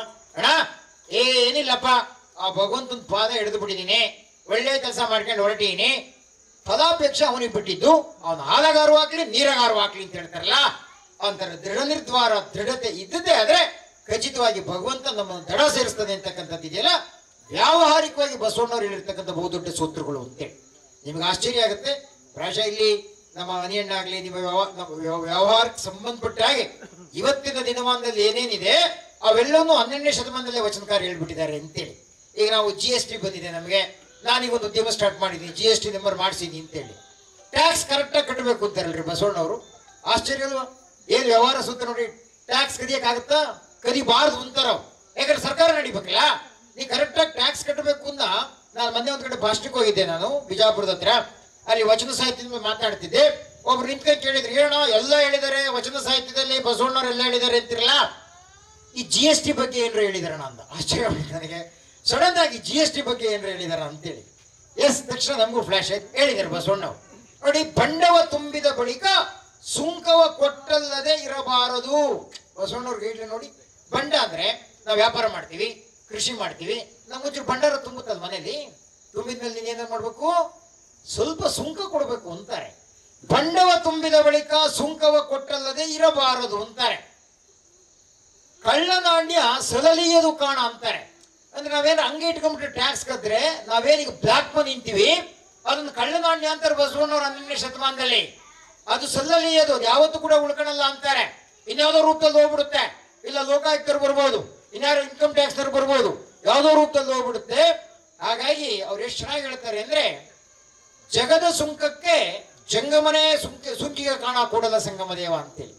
ಯಾರು ಟ್ಯಾಕ್ಸ್ ಕಲೆಕ್ಟರ್ ಅಂದ್ರೆ ನಮ್ಮದು ದುಡ್ಡು ಇದೆಯಲ್ಲ, ಜನ ಇದಾರಲ್ರಿ. ಈ ಜಂಗಮ ಅಂದ್ರೆ ಜನ ಅಂತೇಳಿ, ಜನನೇ ಅವರ ಸುಂಕ ಕಲೆಕ್ಟ್ ಮಾಡ್ದಂಗೆ. ಹಾಗಾಗಿ ನಿನ್ನ ಹಣ ಆ ಟ್ಯಾಕ್ಸ್ ಮುಖೇನ ಅವ್ರಿಗೆ ಹೋಗ್ಬೇಕು ಅಂತಕ್ಕಂಥದ್ದು ಇದೆಯಲ್ಲ, ಇದು ಬಸವಣ್ಣವರ ಆರ್ಥಿಕ ತಜ್ಞತೆಗೆ ಒಂದು ದೊಡ್ಡ ಉದಾಹರಣೆ ಅಂತೇಳಿ. ಇಂಥ ಅನೇಕ ಉದಾಹರಣೆ ಕೊಡ್ತಾರೆ. ನಾವು ಜಾವಗಲ್ ಸಂತೆಗೆ ಬರ್ಬೇಕಾದ್ರೆ ಒಂದು ವಚನ ಬರೆದಿದ್ದಾರೆ, ಅದು ಎಷ್ಟು ಚೆನ್ನಾಗಿ ಅಪ್ಲೈ ಆಗುತ್ತಪ್ಪ ಅಂದ್ರೆ, ನಾವ್ ಇನ್ ಸಂತೆಲಿ ಬರ್ಬೇಕಾದ್ರೆ ಇಲ್ಲಿ ಸಂತೆಲಿ ಈ ಗಾಡಿಗೆ ಸುಂಕ ಕಟ್ಟಬೇಕಾಯ್ತು. ಪ್ರಸನ್ನ ನಮ್ಮ ನಾಗರಾಜಣ್ಣರಿಗೆ ಗೊತ್ತದು ಅಂತೇಳಿ, ಯಾರಿಗೋ ಟೆಂಡರ್ ಇರೋದು, ಸುಂಕು ಚೀಟಿ ಸುಂಕ ಹಾಕೋಣ ಅಂತ. ಈ ಆ ಕಡೆ ಹೋದ್ರೆ ಜಾವಲ್ ಸುಂಕ ಕೇಳ್ತಾರೆ ಅಂತೇಳಿ ಈ ಕಳೆದಾರಿ ಇತ್ತು ಇಲ್ಲೊಂದು, ಇಲ್ಲಿ ಈ ಕೆರೆ ಒಳಗೆ ಬರ್ತಿದ್ದೆ ನಾನು, ನಮ್ಮ ಅಪ್ಪನ ಜೊತೆಗೆ ಬರ್ತಿದ್ದೆ. ಇಲ್ಲಿ ಸುಂಕ ತಪ್ಪಿಸಣಕ್ಕೆ 50 ಪೈಸೆ ತಪ್ಪಿಸಣಕ್ಕೆ ಅಂತ ಬರ್ತಿತ್ತು ಅಂತೇಳಿ. ನನಗೆ ನಾನು ಚಿಕ್ಕನ್ನಲ್ಲಿ ನಡೆದ ಘಟನೆ ಅದು. ನಾನು ಓದಕ್ ಕಲ್ತ ಮೇಲೆ ಆಶ್ಚರ್ಯ ಆಯ್ತು, ಇದ್ರ ಬಗ್ಗೆ ಯೋಚನೆ ಮಾಡ್ಬಿಟ್ಟಿರಲ್ಲ ಬಸವಣ್ಣವರು ಅಂತೇಳಿ. ನೋಡಿ, ಅಲ್ಲಿ ದೇವ್ರ ದಾಸಿಮೆ ಒಂದು ವಚನ ಬರೀತಾನೆ. ಹರಿದ ಗೋಣಿಯಲ್ಲೊಬ್ಬ ಕಳವೆಯ ತುಂಬಿ ಇರುಳೆಲ್ಲ ನಡೆದನ ಸುಂಕ ಕಂಜಿ. ಯಾವ್ದು ಕಂಜಿ? ಅವ್ನು ಏನ್ ಮಾಡ್ಬಿಟ್ಟಿದ್ದೆ, ಸುಂಕ ಕೊಡ್ಬೇಕಲ್ಲ ಅಂತೇಳಿ ಸುಂಕ ತಪ್ಪಿಸಕ್ಕೆ ರಾತ್ರಿ ಪ್ಲಾನ್ ಮಾಡ್ಕೊಂಡು ಕಾಳಿದಾರಿಲಿ ಬಂದ್ಬಿಟ್ಟಿಯಾನೆ. ಏನಾಗುತ್ತೆ ಅವನಿಗೆ? ಹರಿದ ಗೋಣಿಯಲ್ಲೊಬ್ಬ, ಈ ತುಂಬ್ಕೇಬೇಕಲ್ಲ ಗೋಧಿ ತುಂಬೇಕಾರೆ ಅವ್ನು ಏನ್ಬಿಡಿ ತೂತಾಗ್ಬಿಟ್ಟಿದ್ದು, ಚೀಲ ನೋಡೇ ಇಲ್ಲ ಅವನು, ತುಂಬಾ ತುಂಬಿಟ್ಟ ಅವನು. ಹರಿದ ಗೋಣಿಯಲ್ಲೊಬ್ಬ ಕಳವೆಯ ತುಂಬಿ ಇರುಳೆಲ್ಲ ನಡೆದನ ಸುಂಕ ಕಂಜಿ, ಕಳವೆಯೆಲ್ಲ ಹೋಯ್ ಬರಿಗೋಣಿ ಉಳಿದಿತ್ತು ಅಳಿಮನದವನ ಭಕ್ತಿ ಇಂಥ ಇತ್ತು ಕಾಣ ರಾಮನಾಥ ಅಂತೇಳಿ. ಸುಂಕ ಉಳಿಸಕ್ ಹೋದ, ಅದು ಚೀಲ ತೂತಾಗ್ಬಿಟ್ಟಿದೆ, ಇಲ್ಲಿ ನೆಲಪಾಲಾಗಿತ್ತು ಅಂತೇಳಿ. ಏನು ಅದ್ಭುತವಾದಂಥ ಆರ್ಥಿಕ ಪ್ರಜ್ಞೆ ಅಲ್ವಾ? ಇಂಥ ಅದ್ಭುತವಾದಂಥ ಪ್ರಜ್ಞೆಯನ್ನ, ಇಂಥ ಅದ್ಭುತವಾದಂಥ ಸತ್ವವನ್ನ ನಮ್ಮ ಮನೆಯಣ್ಣವ್ರ ಮನೆ ಅಂಗಳದಲ್ಲಿಯೇ ನಾವು ಚರ್ಚೆ ಮಾಡಬೇಕು ಅಂತಕ್ಕಂಥ ಕಾರಣಕ್ಕೋಸ್ಕರ, ಪುಟ್ಟದಾದ್ರೂ ಚಿಕ್ಕದಾದ್ರೂ ಇಂಥ ಕಾರ್ಯಕ್ರಮದಲ್ಲಿ ಇದ್ರ ಸತ್ವ ಹೇಳ್ಬೇಕು ಅಂತಕ್ಕಂಥ ಕಾರಣಕ್ಕೋಸ್ಕರ ಈ ಕಾರ್ಯಕ್ರಮವನ್ನು ಪ್ರಸ್ತಾಪ ಮಾಡಿದ್ವಿ. ಜಾವಗಲ್ ಅಂದ್ರೆ ನೆನಪಾಗ್ತಕ್ಕಂಥದ್ದೇ ಸಂತೆ ಅಂತೇಳಿ ಅಲ್ವಾ? ನಿಮಗೆ ಸಂತೆ ಬಿಟ್ರೆ ಏನು ನೆನಪಾಗಲ್ಲ ನಮಗೆ. ಜಾವಗಲ್ ಅಂದ್ರೆ ಸಂತೆ ಅಂತೇಳಿ. ಆ ಸಂತೆ ಒಂದು ಪ್ರಸ್ತಾಪ ಬಸವಣ್ಣವ್ರು ಎಷ್ಟು ಜನ ಮಾಡ್ತಾರೆ ಅಂದ್ರೆ, ಬೆಟ್ಟದ ಮೇಲೊಂದು ಮನೆಯ ಮಾಡಿ ಮೃಗಗಳಿಗೆ ಅಂಜಿದೊಡೆಂತೆಯ, ಸಮುದ್ರದ ತಡಿಯಲ್ಲೊಂದು ಮನೆಯ ಮಾಡಿ ನೊರೆ ತೊರೆಗಳಿಗೆ ಅಂಜಿದೊಡೆಂತೆಯ. ಕಡೆಗೆ ಹೇಳ್ತಾರೆ ಡೆಫಿನೆಟ್ ಜಾವಗಲ್ರಿಗೆ ಅಪ್ಲೈ ಆಗೋ ವಚನ ಅಂತೇಳಿ. ಸಂತೆಯೊಳಗೊಂದು ಮನೆಯ ಮಾಡಿ ಶಬ್ದಕ್ಕೆ ನಾಚಿದೊಡೆಯಂತೆಯ ಅಂತೇಳಿ. ಬಾಂಧವಾನವ್ರು ಬಂದ್ಬಿಟ್ರೆ ಅದು ಏನು ಗೌಜರಿ, ಅದು ಏನು ಗೊಂದಲ, ಏನು ಗದ್ದಲ ಆಗುತ್ತೆ ಅಲ್ವಾ ಸರ್? ಅದು ನೋಡಿ, ನನಗೆ ಆಶ್ಚರ್ಯ ಆಗುತ್ತೆ. 800 ವರ್ಷ ಕಳೆದ್ರು ಕೂಡ ಎಷ್ಟು ರಿಲೆವೆಂಟ್ ಈ ವಚನ ಅಂತೇಳಿ. ಸಂತೆಯೊಳಗೊಂದು ಮನೆಯ ಮಾಡಿ ಶಬ್ದಕ್ಕೆ ನಾಚಿದೊಡೆಯಂತೆಯ. ನೀ ಮಾಡಿರೋದೇ ಸಂತೆಯೊಳಗೆ ಮನೆ. ಇಲ್ಲಪ್ಪ ಗಲಾಟೆ ಆಗುತ್ತೆ, ನಾನು ಇರೋಕ್ಕಾಗಲ್ಲ ಅಂದ್ರೆ ಹೆಂಗಾಗುತ್ತೆ? ನೀ ಇರಲೇಬೇಕು, ನೀನು ಸಹಿಸ್ಕೊಳ್ಳೇಬೇಕು ಅಂತೇಳಿ ಜಗತ್ತೇ ಒಂದು ಸಂತೆ ಅಂತಾರೆ. ಹಾಗಾಗಿ ಲೋಕದಲ್ಲಿ ಹುಟ್ಟಿದ ಬಳಿಕ ಸ್ತುತಿ ನಿಂದೆಗಳು ಬಂದರೆ ನೀವು ಹುಟ್ಬಿಟ್ಟಿದ್ಯಪ್ಪ, ಎಲ್ಲದೂ ಬರುತ್ತೆ. ಬೈತಾರೆ, ಆಡ್ಕೊಂತಾರೆ, ಹೊಗಳ್ತಾರೆ, ಏನ್ ಬೇಕಾದ್ರೂ ಬರ್ಬೋದು. ಕೋಪವ ತಾಳದೆ ಸಮಾಧಾನಿಯಾಗಿರಬೇಕು ಅಂತಕ್ಕಂಥ ಮಾತನ್ನ ಶರಣೆ ಅಕ್ಮಾದೇವಿ ಅವಳ ವಚನದಲ್ಲಿ ಹೇಳ್ತಾಳೆ ಅಂತೇಳಿ ಸಂತೆ ಪ್ರಸ್ತಾಪ ಮಾಡ್ತಾರಲ್ವ. ಎಷ್ಟು ಸಂದರ್ಭದಲ್ಲಿ ಪ್ರಸ್ತಾಪ ಮಾಡ್ತಾರೆ ಗೊತ್ತಾ ಸಂತೆ ಬಗ್ಗೆ? ಸಂಸಾರವೆಂಬುದೊಂದು ಗಾಳಿಯ ಸೊಡರು ಅಂತಾರೆ. ಈ ದೀಪ ಹಚ್ಚಿದೀವಲ್ಲ, ಹಂಗಿದ್ದಂಗೆ ಈ ಸಂಸಾರ ಈ ಗಾಳಿಗೆ ಆ ಕಡೆ ಈ ಕಡೆ ಆಡುತ್ತಲ್ಲ ದೀಪ, ಆ ಗಾಳಿಗೆ ಹಂಗಿಂಗೆ ಆಡ್ತಿರುತ್ತೆ. ಅದರ ಅರ್ಥ ಒಂದ್ ಕಡೆ ಸುಖನೂ ಬರುತ್ತೆ, ಒಂದ್ ಕಡೆ ಕಷ್ಟನೂ ಬರುತ್ತೆ. ಹಂಗಿದ್ದಂಗೆ ಅದು ಸಂಸಾರವೇ ಹಂಗೆ ಅಂತೇಳಿ. ಸಂಸಾರವೆಂಬುದೊಂದು ಗಾಳಿಯ ಸೊಡರು, ಸಿರಿ ಎಂಬುದೊಂದು ಸಂತೆಯ ಮಂದಿ ಕಂಡಯ್ಯ. ಗಮನಿಸಿ ನಿಮಗೆ, ಸ್ವಲ್ಪ ತಾತ್ವಿಕವಾದ ಎತ್ತರವಾದ ವಚನ ಅದು. ಎಷ್ಟು ಚೆನ್ನಾಗಿ ಹೇಳಿ. ಸಿರಿ ಇದೆಯಲ್ಲ, ಸಂಪತ್ತಿದೆಯಲ್ರಿ, ಆ ಸಂಪತ್ತು ಹೆಂಗೆ ಹೇಳಿ? ಸಂತೆಗೆ ಜನ ಬಂದಂಗೆ ಅಂತೇಳಿ. ಸಂತೆಯಲ್ಲಿ ಪರ್ಮನೆಂಟ್ ಆಗಿರ್ತಾರೆ ಜನ. ಹೆಂಗಿರ್ತಾರೆ ಹೇಳಿ? ಬೆಳಿಗ್ಗೆ ಬರ್ತಾರೆ, 12 ಗಂಟೆಗೆ ಹೋಗ್ತಾರಲ್ಲ. ಸಂಪತ್ತು ಕೂಡ ಟೆಂಪ್ರವರಿ, ಸಂತೆಗೆ ಜನ ಬಂದಂಗೆ. ಸಿರಿ ಎಂಬುದೊಂದು ಸಂತೆಯ ಮಂದಿ ಕಂಡೆಯ, ಇದನ್ನ ಹೆಚ್ಚಿ ಕೆಡಬೇಡ, ನಂಬು ನಮ್ಮ ಕೂಡಲ ಸಂಗಮ ದೇವನ ಅಂತಾರೆ. ಇದಕ್ಕಿಂತ ಮೀರಿತೊಂದಿದೆ ರೀ. ಸಂಪತ್ತು ಅನ್ನೋದಲ್ಲ, ಇದೊಂದು ಸುಮ್ಮನೆ ಸಂತೆ ಜನ ಇದ್ದಂಗೆ. ಯಾವಾಗ ಬರುತ್ತೋ ಗೊತ್ತಿಲ್ಲ. ಆ ಭಗವಂತ ಇದನ್ನಲ್ಲ, ಅವನ್ ಮಾತ್ರ ಯಾವತ್ತು ಮರಿಬೇಡ ಅನ್ನೋದಿದೆಯಲ್ಲ, ಇದು ಸಂತೆಗೆ ಸಂಬಂಧಪಟ್ಟಂಗೆ, ವ್ಯವಹಾರಕ್ಕೆ ಸಂಬಂಧಪಟ್ಟಂಗೆ, ಅಥವಾ ವ್ಯಾಪಾರಕ್ಕೆ ಸಂಬಂಧಪಟ್ಟಂಗೆ ವಚನಕಾರ ಹೇಳಿರ್ತಕ್ಕಂಥ ಅನೇಕ ಸತ್ವಗಳು, ಅನೇಕ ವಚನಗಳಿದೆ. ಅವನ್ನೆಲ್ಲ ಇಷ್ಟಕ್ಕೆ ಸೀಮಿತಗೊಳಿಸ್ತಾ ವಿಶೇಷವಾಗಿ ಕಾರ್ಡಿಯಲ್ ಫಂಕ್ಷನ್, ಇದು ತುಂಬಾ ಒಂದು ರಸಪೂರ್ಣವಾದಂತಹ ಕಾರ್ಯಕ್ರಮ ಅಂತ ಯಾಕೆ ಹೇಳ್ತೀನಿ ಅಂದ್ರೆ, ನಮ್ಮ ನಂಜೇಶ್ ಒಂದು ಮಾತು ಹೇಳಿದ್ರು ನೋಡಿ, ಈ ಕಾರ್ಯಕ್ರಮಕ್ಕೆ ಮಕ್ಳು ಕರ್ಕೊಂಬನ್ನಿ, ಆ ಮಕ್ಕಳಿಗೆ ಬರೀ ಮೊಬೈಲ್ ಅಂದ್ರೆ ನೀವು ಅದು ಮೊಬೈಲ್ ಕೊಡದೇ ಇದ್ರೆ ಹಾಲೇ ಕುಡಿಯಲ್ಲ ಅಂತೇಳಿ. 1.5 ವರ್ಷದ ಮಗು ರಗಳೆ ಮಾಡುತ್ತೆ ರೀ. ಏನ್ ಹಠ ಮಾಡುತ್ತೆ ಅಂದ್ರೆ ಇಂಥದೇ ಹಾಕ್ಬೇಕು ಅಂತೇಳಿ ಕೇಳುತ್ತೆ. 2 ವರ್ಷದ ಮಗು ಇಂಟರ್ನೆಟ್ ಮೇಲೆ ಕೈ ಆಡಿಸುತ್ತೆ. ಏನೇನು ಅವಾಂತರಗಳಿದೆ ಗೊತ್ತಾ ನಿಮಗೆ? ನೋಡಿ, ಇವತ್ತು ನಮ್ಮ ಮಕ್ಕಳಿದಾವಲ್ಲ, ನಾನೇನು ತಪ್ಪು ಅನ್ನಲ್ಲ, 97-98 ಮಾರ್ಕ್ಸ್ ತೆಗೀಲಿ, ಮಾರ್ಕ್ಸು ಅಂತ ಹೇಳ್ತೀವಲ್ಲ, ತಪ್ಪೇನಲ್ಲ. ಅದು ವಿಚಿತ್ರ ಏನು ಗೊತ್ತಾ? ಮಾರ್ಕ್ಸ್ಗೆ ನಮ್ಮ ಮಕ್ಕಳಿಗೆ ಎಷ್ಟು ಆದ್ಯತೆ ಕೊಡ್ತೀವೋ ಅದ್ರ ಜೊತೆಗೆ ನಮ್ಮ ಮಕ್ಕಳು ಸಮಾಜದಿಂದ ರಿಮಾರ್ಕ್ಸ್ ಬರಬಾರ್ದು, ಆ ರೀತಿ ಬದುಕ್ತಕ್ಕಂಥ ಪ್ರಜ್ಞೆ ಕಲಿಸ್ಬೇಕಲ್ಲ. ಮನೆಯಿಂದ ಕಲಿಸ್ತಾ ಇದೀವ ನಮಗೆ. ನೋಡಿ, ಮಕ್ಕಳಿಗೆ ಅಂಕ ಅಂತೇಳಿ ಬಡದಾಡೋದು ಸರಿ, ಅಂಕ ತೆಗಿಲಿ ತಪ್ಪೇನಿಲ್ಲ. ಆದ್ರೆ ಅಂಕದ ಜೊತೆಗೆ ಆ ಮಕ್ಕಳನ್ನ ಸ್ವಲ್ಪ ಅಂಕಿಗೂ ಒಳಪಡಿಸ್ಬೇಕಲ್ವ? ಒಪ್ಕೊಂತೀರಾ? ಅಜ್ಜರ್ ಕೇಳಿ ಹೇಳ್ತಾರಣ, ಹುಡುಗ ಒಂಚೂರು ಅಂಕಿಲ್ ಕಾರಣ ಅಂತಾರೆ. ಅಂಕಿ ಏನು ಒಂದು ಸಭ್ಯತೆ ಅಂತೇಳಿ, ಶಿಸ್ತು ಅಂತೇಳಿ, ಒಂದು ನಿಯಮ ಅಂತೇಳಿ ಅದಕ್ಕೆ ಒಳಪಡಿಸ್ತಾ ಇದೀವ ಮಕ್ಕಳು. ನಿಮಗೆ ಖಚಿತವಾದ ನಿಜವಾದ ನಿದರ್ಶನ ಕೊಡ್ತೀನಿ ನಿಮಗೆ. ಗಮನಿಸ್ಬೇಕು. ಮೊನ್ನೆ ಶಿವಮೊಗ್ಗದಲ್ಲಾದಂಥ ಘಟನೆ ನೀವು ಯಾರು ಗಮನಿಸಿದ್ದೀರಾ ಅಂತ ಅಂದ್ಕೊಂತೀನಿ ನಾನು. ನಡೆದಿರೋ ಘಟನೆ ನನಗೆ ಈಗ ಒಂದು ನನಗೆ ಮೊನ್ನೆ ನಮ್ಮ ರಾಜ್ಯ ಸರ್ಕಾರಿ ನೌಕರ ಸಂಘದ ಅಧ್ಯಕ್ಷರು ಷಡಾಕ್ಷರಿ ಬಂದು ಚಿಕ್ಕಮಗಳೂರು ಒಂದು ಪ್ರತಿಭಾ ಪುರಸ್ಕಾರ, ನಿಮ್ಮ ಹಾಸನ ಜಿಲ್ಲೆ ಶಿವಮೊಗ್ಗ ಜಿಲ್ಲೆ ಅವರಿಗೆ ಪ್ರತಿಭಾ ಪುರಸ್ಕಾರ 6 ಜನಕ್ಕೆ ನನಗೆ ಪ್ರೇರಣಾ ನುಡಿ ಕರೆಸಿದ್ರು. ಸರ್, ಒಂದು ಶಾಕಿಂಗ್ ನ್ಯೂಸ್. ಏನು ವಿಚಿತ್ರ ಅಂದ್ರೆ ಶಿವಮೊಗ್ಗದಲ್ಲಿ 97% ತೆಗ್ದಿಯಾನೆ PUCನಲ್ಲಿ. ಅವನಿಗೂ ಪುರಸ್ಕಾರ ಕೊಡಬೇಕಾಯ್ತು, ಪ್ರೈಸ್ ಬರಲಿಲ್ಲ. ಅವನು ಯಾಕೆ ಬರಲಿಲ್ಲ ಗೊತ್ತಾ? ಅವನು ಬರಂಗಿಲ್ಲ. ಯಾಕೆಂದ್ರೆ ಈಗ 15 ದಿವಸದ ಕೆಳಗಡೆ 12 ದಿವಸ ಜೈಲಾಗಿದ್ದು ಬಂದ ಅಂತೇಳಿ. ಎಷ್ಟು ಪರ್ಸೆಂಟೇಜ್? 97. ಯಾಕೆ ಜೈಲಾಗಿದ್ದು ಬಂದ ಗೊತ್ತಾ? ಏನಿಲ್ಲ, ಭಾರಿ ಅಪರಾಧ ಏನಲ್ಲ. ಯಾವುದೋ ಒಂದು ಹುಡುಗಿ ಘನತೆಗೆ ಕುಂದು ತರ್ತಕ್ಕಂಥ ಹುಡುಗಿ ಚಾರಿತ್ರ್ಯವೇ ಮಾಡ್ತಕ್ಕಂಥದ್ದು ಇನ್ಯಾರೋ ಪೋಸ್ಟ್ ಮಾಡಿದ್ದ, ಇವನು ಅದನ್ನು ಫಾರ್ವರ್ಡ್ ಮಾಡಿದ ಅಷ್ಟೇ, ಇನ್ನೊಬ್ಬರಿಗೆ ಫಾರ್ವರ್ಡ್ ಮಾಡಿದ. ಅವರೆಲ್ಲರ ಜೊತೆಗೆ ಫಾರ್ವರ್ಡ್ ಮಾಡಿದಂತ ಇವನ ಬಗ್ಗೆ ಕೇಸ್ ಹಾಕಿಲ್ಲ ಹುಡುಗಿ ಪೋಷಕರು. ಎನ್ಕ್ವೈರಿ ಆಯ್ತು, ಬೇರೆ ಕಡೆ ಬಂದ್ರು, ಹೇಳಿಸಿದ್ರು ತಪ್ಪಿಸ್ಬೇಕು ಅಂತೇಳಿ. ಹೆಂಗಿದೆ ಗೊತ್ತಾ ಆಕ್ಟು? ಹೇಗಿದೆ ಕಾನೂನು? ಹೆಂಗಿದೆ ಗೊತ್ತಾ ನಿಮಗೆ? ಆ ರೀತಿ ಸೈಬರ್ ಕ್ರೈಮ್ ಏನಾರ ಆದ್ರೆ ಎಷ್ಟಿರ್ಬೋದು ಶಿಕ್ಷೆ? 9 ವರ್ಷ ಜೈಲು, ಅದ್ರ ಜೊತೆಗೆ 10 ಲಕ್ಷ ದಂಡ. ಇದು ಸೈಬರ್ ಕ್ರೈಮ್ ಇರ್ತಕ್ಕಂಥ ಆಕ್ಟ್ ಇದು. ಅದನ್ನ ಸಡಿಲಿಸ್ಬೇಕು ಅಂದ್ರೆ ನಾವ್ಯಾರು ಹೇಳಿದ್ರು ಆಗಲ್ಲ ಸರ್. ಯಾರು ಕಂಪ್ಲೇಂಟ್ ಕೊಟ್ಟಿದಾರೋ ಆ ಹುಡುಗಿ, ಆಯಪ್ಪ ಅಥವಾ ಚಾರಿತ್ರ್ಯವಧಿ ಆದಂದ್ರೆ ರಿಲ್ಯಾಕ್ಸೇಷನ್ ಕೊಟ್ರೆ ಬೇಕಾದ್ರೆ ಕಡಿಮೆ ಮಾಡ್ತಾರೆ. ಕಡೆಗೆ ಎಲ್ಲ ಕತ್ತು ಕರೆದು ಹೇಳಿಸಿ ಎಲ್ಲ ಮಾಡಿದ ಮೇಲೆ ಅವ್ರು ಒಪ್ಕೊಂಡ್ರು, ಮಾಡಿರೋ ತಪ್ಪಿಗ ಶಿಕ್ಷೆ ಆಗ್ಲೇಬೇಕು ಅಂತೇಳಿ 4 ಲಕ್ಷ ದಂಡ ಕಟ್ಟಿ 12 ದಿವಸ ಜೈಲಾಗಿತ್ತು ಬಂದ. ಯಾರು? 97% ಸಿಗ್ತಕ್ಕಂಥ ವಿದ್ಯಾರ್ಥಿ ಅಂತೇಳಿ ಬಂದಿಗಳೇ. ಹಾಗಾಗಿ ವಿಚಿತ್ರವಾದಂತ ಕಾಲಘಟ್ಟದ ಕಡೆ ಮನೆಗಳು ಅಂತಕ್ಕಂಥ ವಿಧವಲ್ಲ. ಇಂತಹ ಒಂದು ಕೇವಲ ಒಂದು ಭೌತಿಕವಾದಂತ ಸಂಪತ್ತು, ಅದು ಬಿಟ್ಟರೆ ಮತ್ತೊಂದಿಲ್ಲ ಅಂತಕ್ಕಂಥ ನಿಟ್ಟಿನಲ್ಲಿ ನಾವು ಯೋಚನೆ ಮಾಡಬೇಕಾದಂತ ಸಂಗತಿ, ಎಸ್ ದುಡ್ಡು ಬೇಕು, ದುಡ್ಡಿಲ್ಲದೆ ಇದ್ರೆ ಬದುಕೇ ಇಲ್ಲ ಅಂತೇಳಿ. ಆದ್ರೆ ದುಡ್ಡೇ ಆತ್ಯಂತಿಕವಾದಂತ ಸತ್ಯ ಅಲ್ಲ, ದುಡ್ಡಿದ್ರೆ ಬದುಕಲ್ಲ ಅಂತೇಳಿ. ನಿಮ್ಮೊಂದು ಸಣ್ಣ ಉದಾಹರಣೆ ಕೊಡ್ತೀನಿ ಬಂಧುಗಳೇ. ಪ್ರಶ್ನೆ ಗೊತ್ತಿರ್ತಕ್ಕಂಥದ್ದವೆಲ್ಲ ಸಂಗತಿಗಳೇ ನಾವು ಬಾಯ್ಬಿಟ್ಟು ಹೇಳ್ಬೇಕಾಗಿಲ್ಲ. ನೀವು ಕಲ್ಪನೆ ಮಾಡ್ಲಿಕ್ಕೂ ಸಾಧ್ಯ ಇಲ್ಲ ರೀ. 18,000 ಎಕರೆ ತೋಟದ ಒಡೆಯ. ಯೋಚನೆ ಮಾಡ್ತೀರ ನಿಮಗೆ? ನಮ್ಮ ಬದುಕೆಲ್ಲ ಬರೀ ತೋಟ ತಿರ್ಗಕ್ಕಾಗಲ್ಲ ಅಂತೇಳಿ ಅಂತವ್ರು ನೇತ್ರಾವತಿ ನದಿಯಲ್ಲಿ ಢಮ್ ಅಂತೇಳಿ ಬಿದ್ರಲ್ಲ ಅವರು. ಯಾಕಾಯ್ತು? ಆತ್ಮಶಕ್ತಿ ಕೊರತೆ. ಇಂಥ ಬೇಕಾದ ಸುಧಾರಣೆ ಕೊಡಬಲ್ಲೆ. ಹಾಗಾಗಿ ದುಡ್ಡು ಇದೆಯಲ್ಲ, ದುಡ್ಡು ನಮ್ಮನ್ನು ಆಳಬಾರ್ದು, ನಾವು ದುಡ್ಡನ್ನು ಆಳಬೇಕು. It should be in our control. ನಾವು ಅದ್ರ ಕಂಟ್ರೋಲ್ಗೆ ಹೋಗಬಾರ್ದು ಅಂತೇಳಿ. ಅದು ಯಾವತ್ತೂ ಒಂದೇ ಬರಲ್ಲ, ಅದ್ರ ಜೊತೆ ಎಲ್ಲ ಆಸೆ ದುರಾಸೆಗಳಿಗೆ ಒತ್ಕೊಂಡೇ ಬರುತ್ತಲ್ಲ. ಆ ದಿಶೆಯಲ್ಲಿ ಅದೊಂದು ಮೀಡಿಯಾ ಅಷ್ಟೇ, ಬದುಕಲಿಕ್ಕೆ ಅದು ಬೇಕಷ್ಟೇ ಹೊರತು ಅದೇ ಆತ್ಯಂತಿಕವಾದಂಥ ಸತ್ಯ ಅಲ್ಲ ಅಂತಕ್ಕಂಥ ಒಂದು ನೈತಿಕ ಪ್ರಜ್ಞೆಯನ್ನು ನಾವು ಜಾಗೃತಿ ಮಾಡಬೇಕಾಗಿದೆ ಅಂತಕ್ಕಂಥ ಮಾತನ್ನು ಹೇಳ್ತಾ, ನನ್ನ ಮೊಬೈಲ್ ಬಗ್ಗೆ ಆಗಾಗ ಹೇಳ್ತಿರ್ತೀನಿ. ಏನು ವಿಚಿತ್ರವಾದ ಕಾಲಘಟ್ಟಲ್ಲ ಮೊಬೈಲ್. ಅವ್ರ ಗಂಡ ಏನ್ ಮಾಡ್ತಿದ್ದ? ಮುದ್ದೆ ಊಟ ಮಾಡ್ತಾ ಇದ್ದ. ಮುದ್ದೆ ಊಟ ಮಾಡ್ಬೇಕಾದ್ರೆ ಹೆಂಡತಿ ಜೋರು ಮಾಡ್ಬಿಟ್ಟ. ಅವನು ಏನ್ ಜೋರು ಮಾಡ ಅಂದ್ರೆ, ನಿನಗೆ ಸಾರು ಮಾಡಕ್ ಬರುತ್ತೆ ನಿಮಗೆ?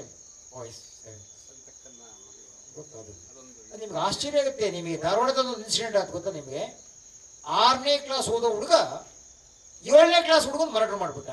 ಕೇಳಿದ್ರಲ್ಲ ನೀವೆಲ್ಲ? ನೋಡಿದ್ರಲ್ಲ? 6ನೇ ಕ್ಲಾಸ್ ಓದ್ತಾ ಇರೋ ಹುಡುಗ ಮರ್ಡರ್ ಮಾಡಿದ್ದಾರನ್ನ 7ನೇ ಕ್ಲಾಸ್ ಹುಡುಗನ್ನ.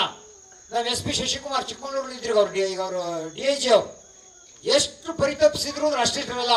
ನಾನೊಂದು 2 ಸರಿ ಫೋನ್ ಮಾಡಿದೆ. ಕೃಷಿ ಇಂಥ ಬಾಲಾಪರಾಧಗಳೆಲ್ಲ ಆಗ್ತಾ ಇರ್ತಕ್ಕಂಥ ಸಂದರ್ಭದಲ್ಲಿ ಇಂಥ ದೊಡ್ಡ ಗಮನ ಪೋಷಕರ ಮೇಲೆ ಇರಬೇಕಾಗುತ್ತೆ ಅಂತಕ್ಕಂಥ ಮನವಿಯನ್ನು ಮಾಡ್ತಾ ಪ್ರಸನ್ನ ಹೇಳಿಕೊಟ್ಟಿದ್ದೆ. ಅವ್ರ ಗಂಡ ಮುದ್ದೆ ಊಟ ಮಾಡ್ತಾ ಇದ್ದ, ಹೆಂಡತಿಗೆ ಜೋರು ಮಾಡಿದ್ಲೆ, ಹಿಂಗೆ ಆಗೋದು. ಯಾವ ಮೊಬೈಲ್ ಇಟ್ಕೊಂಡು ಮಾಡ್ತಿರೋ ನೀವು ಮಾಡೋ ಸಾರ ಏನು ಇರೋದು, ಒಳ್ಳೆ ನೀರಿದ್ದಂಗೈತಿ ಅಂತೇಳಿ. ನೀರಿದ್ದಂಗೈತಿ, ಮೊಬೈಲ್ ಇಟ್ಕೊಂಡು ಸಾರು ಮಾಡ್ರಿ ಹಿಂಗೆ ಆಗೋದು ಅಂತೇಳಿ. ಅವನಿಂಟು ಮೊಬೈಲ್ ಇಟ್ಕೊಂಡು ಸಾರು ಮಾಡೋದು ಹೋಗ್ಲಿ ರೀ. ಊಟ ಮಾಡ್ಬೇಕಾದ್ರೆ ಮೊಬೈಲ್ ಇಟ್ಕೊಂಡು ಊಟ ಮಾಡ್ರಿ ಹಿಂಗೆ ಆಗೋದು. ಯಾಕೆಂದ್ರೆ ನೀವು ಸಾರಿಗೆ ಎತ್ಕೊಂತಿಲ್ಲ, ಪಕ್ಕದಲ್ಲಿ ಲೋಟಿದ್ದಲ್ಲ ನೀರಿಗೆ ಎತ್ಕೊಂತ ಇರೋದು ಅಂತೇಳಿ. ಏನ್ ವಿಚಿತ್ರ ಅಲ್ವಾ ಮೊಬೈಲ್ದು? ಬರೀ ಇವೇ ಕಾಲಘಟ್ಟ ಅವು. ನಾನು ಹೇಳ್ತಿರ್ತೀನಿ, ಹೆಂಗ್ ಬರ್ತಿರಪ್ಪ ಅಂದ್ರೆ ಮೊಬೈಲ್ ಹಿಡ್ಕೊಂಡೇ ಎಂಟಿ ಅಲ್ವಾ, ಮೊಬೈಲ್ ಬಿಡಂಗೇ ಇಲ್ಲ ಅಂತೇಳಿ. ಏನ್ ಮೊಬೈಲ್ ಇಲ್ವೇ ಇಲ್ಲ. ಯಾರ ಮನೆಗೆ ಹೋಗ್ತೀವಿ, ಯಾರ ಹತ್ರ ಮಾತಾಡ್ತೀವಿ, ಯಾವ ಪ್ರಜ್ಞೆ ಇರಲ್ಲ. ಬಂದ ಮೊಬೈಲ್ ಹಿಡ್ಕೊಂಡೆ ಮಾತಾಡ್ಕೊಂಡೆ ಬಂದ. ಇವ್ರ ಮನೆಗೆ ಹೋಗ್ಬೇಕಾಯ್ತಲ್ಲ, ಮಿಸ್ ಆಗಿ ಪಕ್ಕದ ಮನೆಗೆ ಹೋಗ್ಬೇಕು. ಅಲ್ಲೋ ಕುತ್ಕೊಂಡೇ ಬಿಟ್ಟ ಮೊಬೈಲಲ್ಲಿ ಮಾತಾಡ್ತಾ. ಅವನಿಂತು ಮೊಬೈಲ್ ಹಿಡ್ಕೊಂಡೆ ಕಾಪಿ ತಂದ್ಲು. ಬಂದಿರೋರು ಯಾರು ನೋಡ್ಲೇ ಇಲ್ಲ ಅವನು. ನನ್ನ ಗಂಡ ಯಾರು ಬಂದರೆ ನೋಡ್ಲೇ ಇಲ್ಲ. ಹೋಗಿ ಅವನಿಗೆ ಕಾಪಿ ಕೊಟ್ಟೇ ಬಿಟ್ಲು. ಅವಳು ಮೊಬೈಲಲ್ಲಿ ಮಾತಾಡ್ತಿದ್ದ, ಇವನು ಮೊಬೈಲಲ್ಲಿ ಮಾತಾಡ್ತಿದ್ಲು.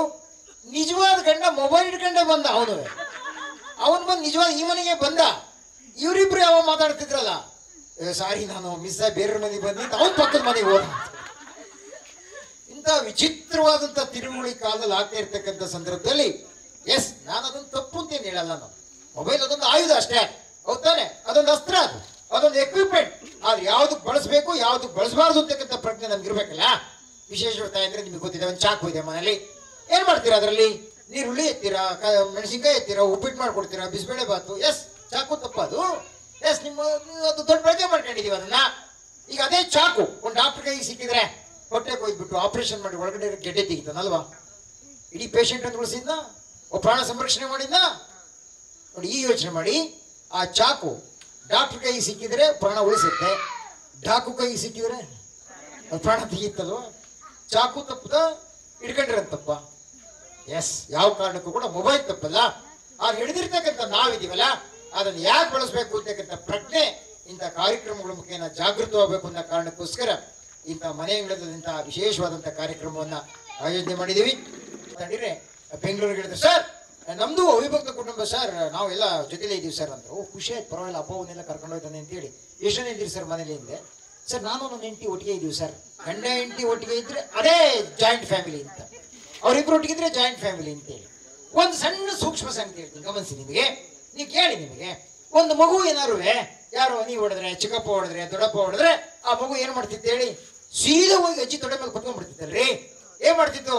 ಅಜ್ಜಿ ನನ್ನ ಚಿಕ್ಕಪ್ಪ ಹೊಡೆದ, ಅಪ್ಪ ಹೊಡೆದ, ಹಣ್ಣು ಹೊಡೆದ ಹತ್ತು ಹೊತ್ತು ಹೊತ್ತು ಕೂಗಾಡ್ತಿತ್ತು.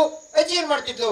ಸುಮ್ನಿರ್ ಮಗನೇ, ಮಾಡ್ತಿದ್ದಡಿ, ನಿನ್ಗೆ ನಿಮ್ಮ ಮಾವು ಮಾಡಿದಲ್ಲ, ನಿಮ್ಮ ಚಿಕ್ಕಪ್ಪದು ಅವ್ರಿಗೆ ಕಲಿಸ್ತಿ, ಸುಮ್ನಿರ್ ಮಗಳೇ, ಏನು ಬಾಳಿ ಸಮಾಧಾನ ಹೇಳಿ ಎಲ್ಲ ಅಂದಮೇಲೆ ಯಾಕೆ ಹೊಡೆದ ಪುಟ, ಯಾಕೆ ಹೊಡೆದ ಪುಟಿ, ಏನೋ ರಗಳೆ ಮಾಡಿದೆ, ಇನ್ನೇನೋ ಉಳಿಸ್ತಿ ಅಂದ ತಕ್ಷಣ ಮತ್ತೆ ಅದು ತಪ್ಪಲ್ವಾ, ಹಂಗೆ ಮಾಡಬಾರ್ದಾಯ್ತಲ್ವಾ ಅಂತೇಳಿ ಏನು ಕೌನ್ಸಿಲಿಂಗ್ ಮನೆ ಒಂದು ಶಾಲೆ ಅಂತ ಅನ್ಸುತ್ತಲ್ವಾ? ಆ ಅಜ್ಜಿ ಸಂಪರ್ಕದಲ್ಲಿ ಇದಾವ ಇವತ್ತು ಮಕ್ಕಳು? ಆ ಅಜ್ಜಿನ ಸಂಪರ್ಕದಲ್ಲಿ ಇದಾವ? ಇಂಥ ನಡವಳಿಕೆಗಳ ಪರಿಚಯ ಇದೆಯಾ? ಆ ಮನೆಯ ಸಾತ್ವಿಕ ಲಕ್ಷಣಗಳಿದೆಯಲ್ರಿ, ಅದೇನು ಅಂತ ಗೊತ್ತಿಲ್ಲ ನಿಮಗೆ. ಅಂತ ವಿಚಿತ್ರವಾದ, ನಾನು ಕೂಡ ಅನೇಕ ಸಂದರ್ಭದಲ್ಲಿ ವ್ಯಥೆ ಆಗುತ್ತೆ ನಮಗೆ. ಇವತ್ತು ಎಂತ ಅನ್ಯಾಯ ಮಾಡ್ತಾ ಇದೀವಿ ಮಕ್ಕಳಿಗೆ.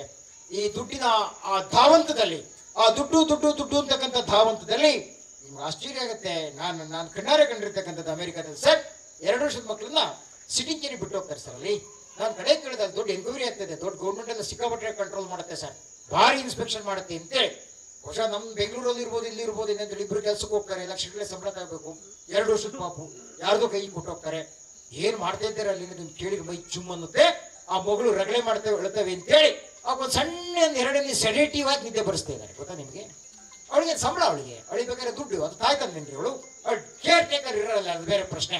ಆ ಥರದ್ದು ಮಾಡಿ 10-20 ಮಕ್ಕಳು ನೋಡ್ಕೊಳಕ್ಕೆ ಬಿಟ್ಟು ಹೋಗ್ತಾರೆ. ಆ ಮಕ್ಕಳು ರಗಳೆ ಮಾಡಿದ್ರೆ ಅಥವಾ ಇನ್ನೇನೋ ಅವಾಂತರ ಮಾಡಿದ್ರೆ ಕಂಟ್ರೋಲ್ ಮಾಡೋಕ್ಕಾಗಲಿಲ್ಲ ಅಂದ್ರೆ ಎನ್ಕ್ವೈರಿ ಆಗಿ ಬೇರೆ ಕಡೆ ಬೆಂಗಳೂರಲ್ಲೂ ಆ ಥರದ್ದು ಇದೆ ಅಂತೆ. ಅದಿದ್ದಾವೆ, ಬೇಬಿ ಸಿಟಿಂಗ್ ಕೇರ್ ಇದಾವೆ, ಅದು ಬೇರೆ ಪ್ರಶ್ನೆ. ಹತ್ತಿರ ರಗಳೆ ಮಾಡಿದ್ರೆ ಒಂದು 2 ಇಂಚ್ ಸೈನ್ ಇದಾಕ್ಬಿಡೋದು ಅಂತೇಳಿ, ಸ್ಟೀರಾಯ್ಡ್ಸ್ ಹಾಕ್ಬಿಡೋದು ಅಂತೇಳಿ, ಸ್ಟೀರಾಯ್ಡ್ಸ್ ಹಾಕಿ ಆ ಮಗು ಹಂಗೆ ಮಲಗಿಸ್ಬಿಡೋದು, ಅದು 4 ಗಂಟೆ ಮೇಲೆ ಎಚ್ಚರಾಗುತ್ತೆ ಅಂತೇಳಿ. ಇಂಥ ಸ್ಥಿತಿಯಲ್ಲಿ ದೇವರಾಗಬೇಕಾದಂಥ ಮಗುನ ಆ ರೀತಿ ಒಂದು ರೀತಿ ವಿಚಿತ್ರವಾದಂಥ ಕಾಲಘಟ್ಟದಲ್ಲಿ ಇರ್ತಕ್ಕಂಥ ಸಂದರ್ಭದಲ್ಲಿ ಇಡೀ ಮನಮಂದಿರಂಥ ಸಂತಸ ತುಂಬಿದಂಥ ವಾತಾವರಣ ನಿರ್ಮಾಣ ಮಾಡಲಿಕ್ಕೆ ಈ ಕಾರ್ಯಕ್ರಮ ಹಮ್ಮಿಕೊಂಡಿದ್ದೀವಿ. ಜಸ್ಟ್ ಇಷ್ಟೇ. ಹೆಂಗಪ್ಪ ಅಂದರೆ ನಿಮ್ಮ ಹತ್ರ ಎಲ್ಲ ಮೊಬೈಲ್ ಇದೆ ಅಲ್ವಾ? ಮೊಬೈಲ್ ಇದೆ ತಾನೆ? ಆ ಮೊಬೈಲ್ ಚಾರ್ಜ್ ವೀಕ್ ಆಗುತ್ತಲ್ವಾ? ವೀಕ್ ಆಗುತ್ತೆ. ವೀಕ್ ಆದ ತಕ್ಷಣ ಏನು ಮಾಡ್ತೀವಿ ನಾವು? ಕರೆಂಟಿಗೆ ಚಾರ್ಜ್ ಇಟ್ಕೊಡ್ತೀವಿ ಅಲ್ವಾ? ನೋಡಿ, ಆ ಮೊಬೈಲ್ ಒಳಗಡೆ ಆ ವಿಜ್ಞಾನಿ ನಮ್ಮ ನಂಜೇಶ್ ಬೆಣ್ಣೂರು ಅಂತ ಒಂದು ಬ್ಯಾಟ್ರಿ ಇಟ್ಟಿದ್ದಾರೆ, ಚೆನ್ನಾಗಿ ಇಟ್ಟಿಯನಲ್ವಾ? ಆ ಬ್ಯಾಟ್ರಿ ವೀಕ್ ಆಗುತ್ತಾ ಇಲ್ವೋ?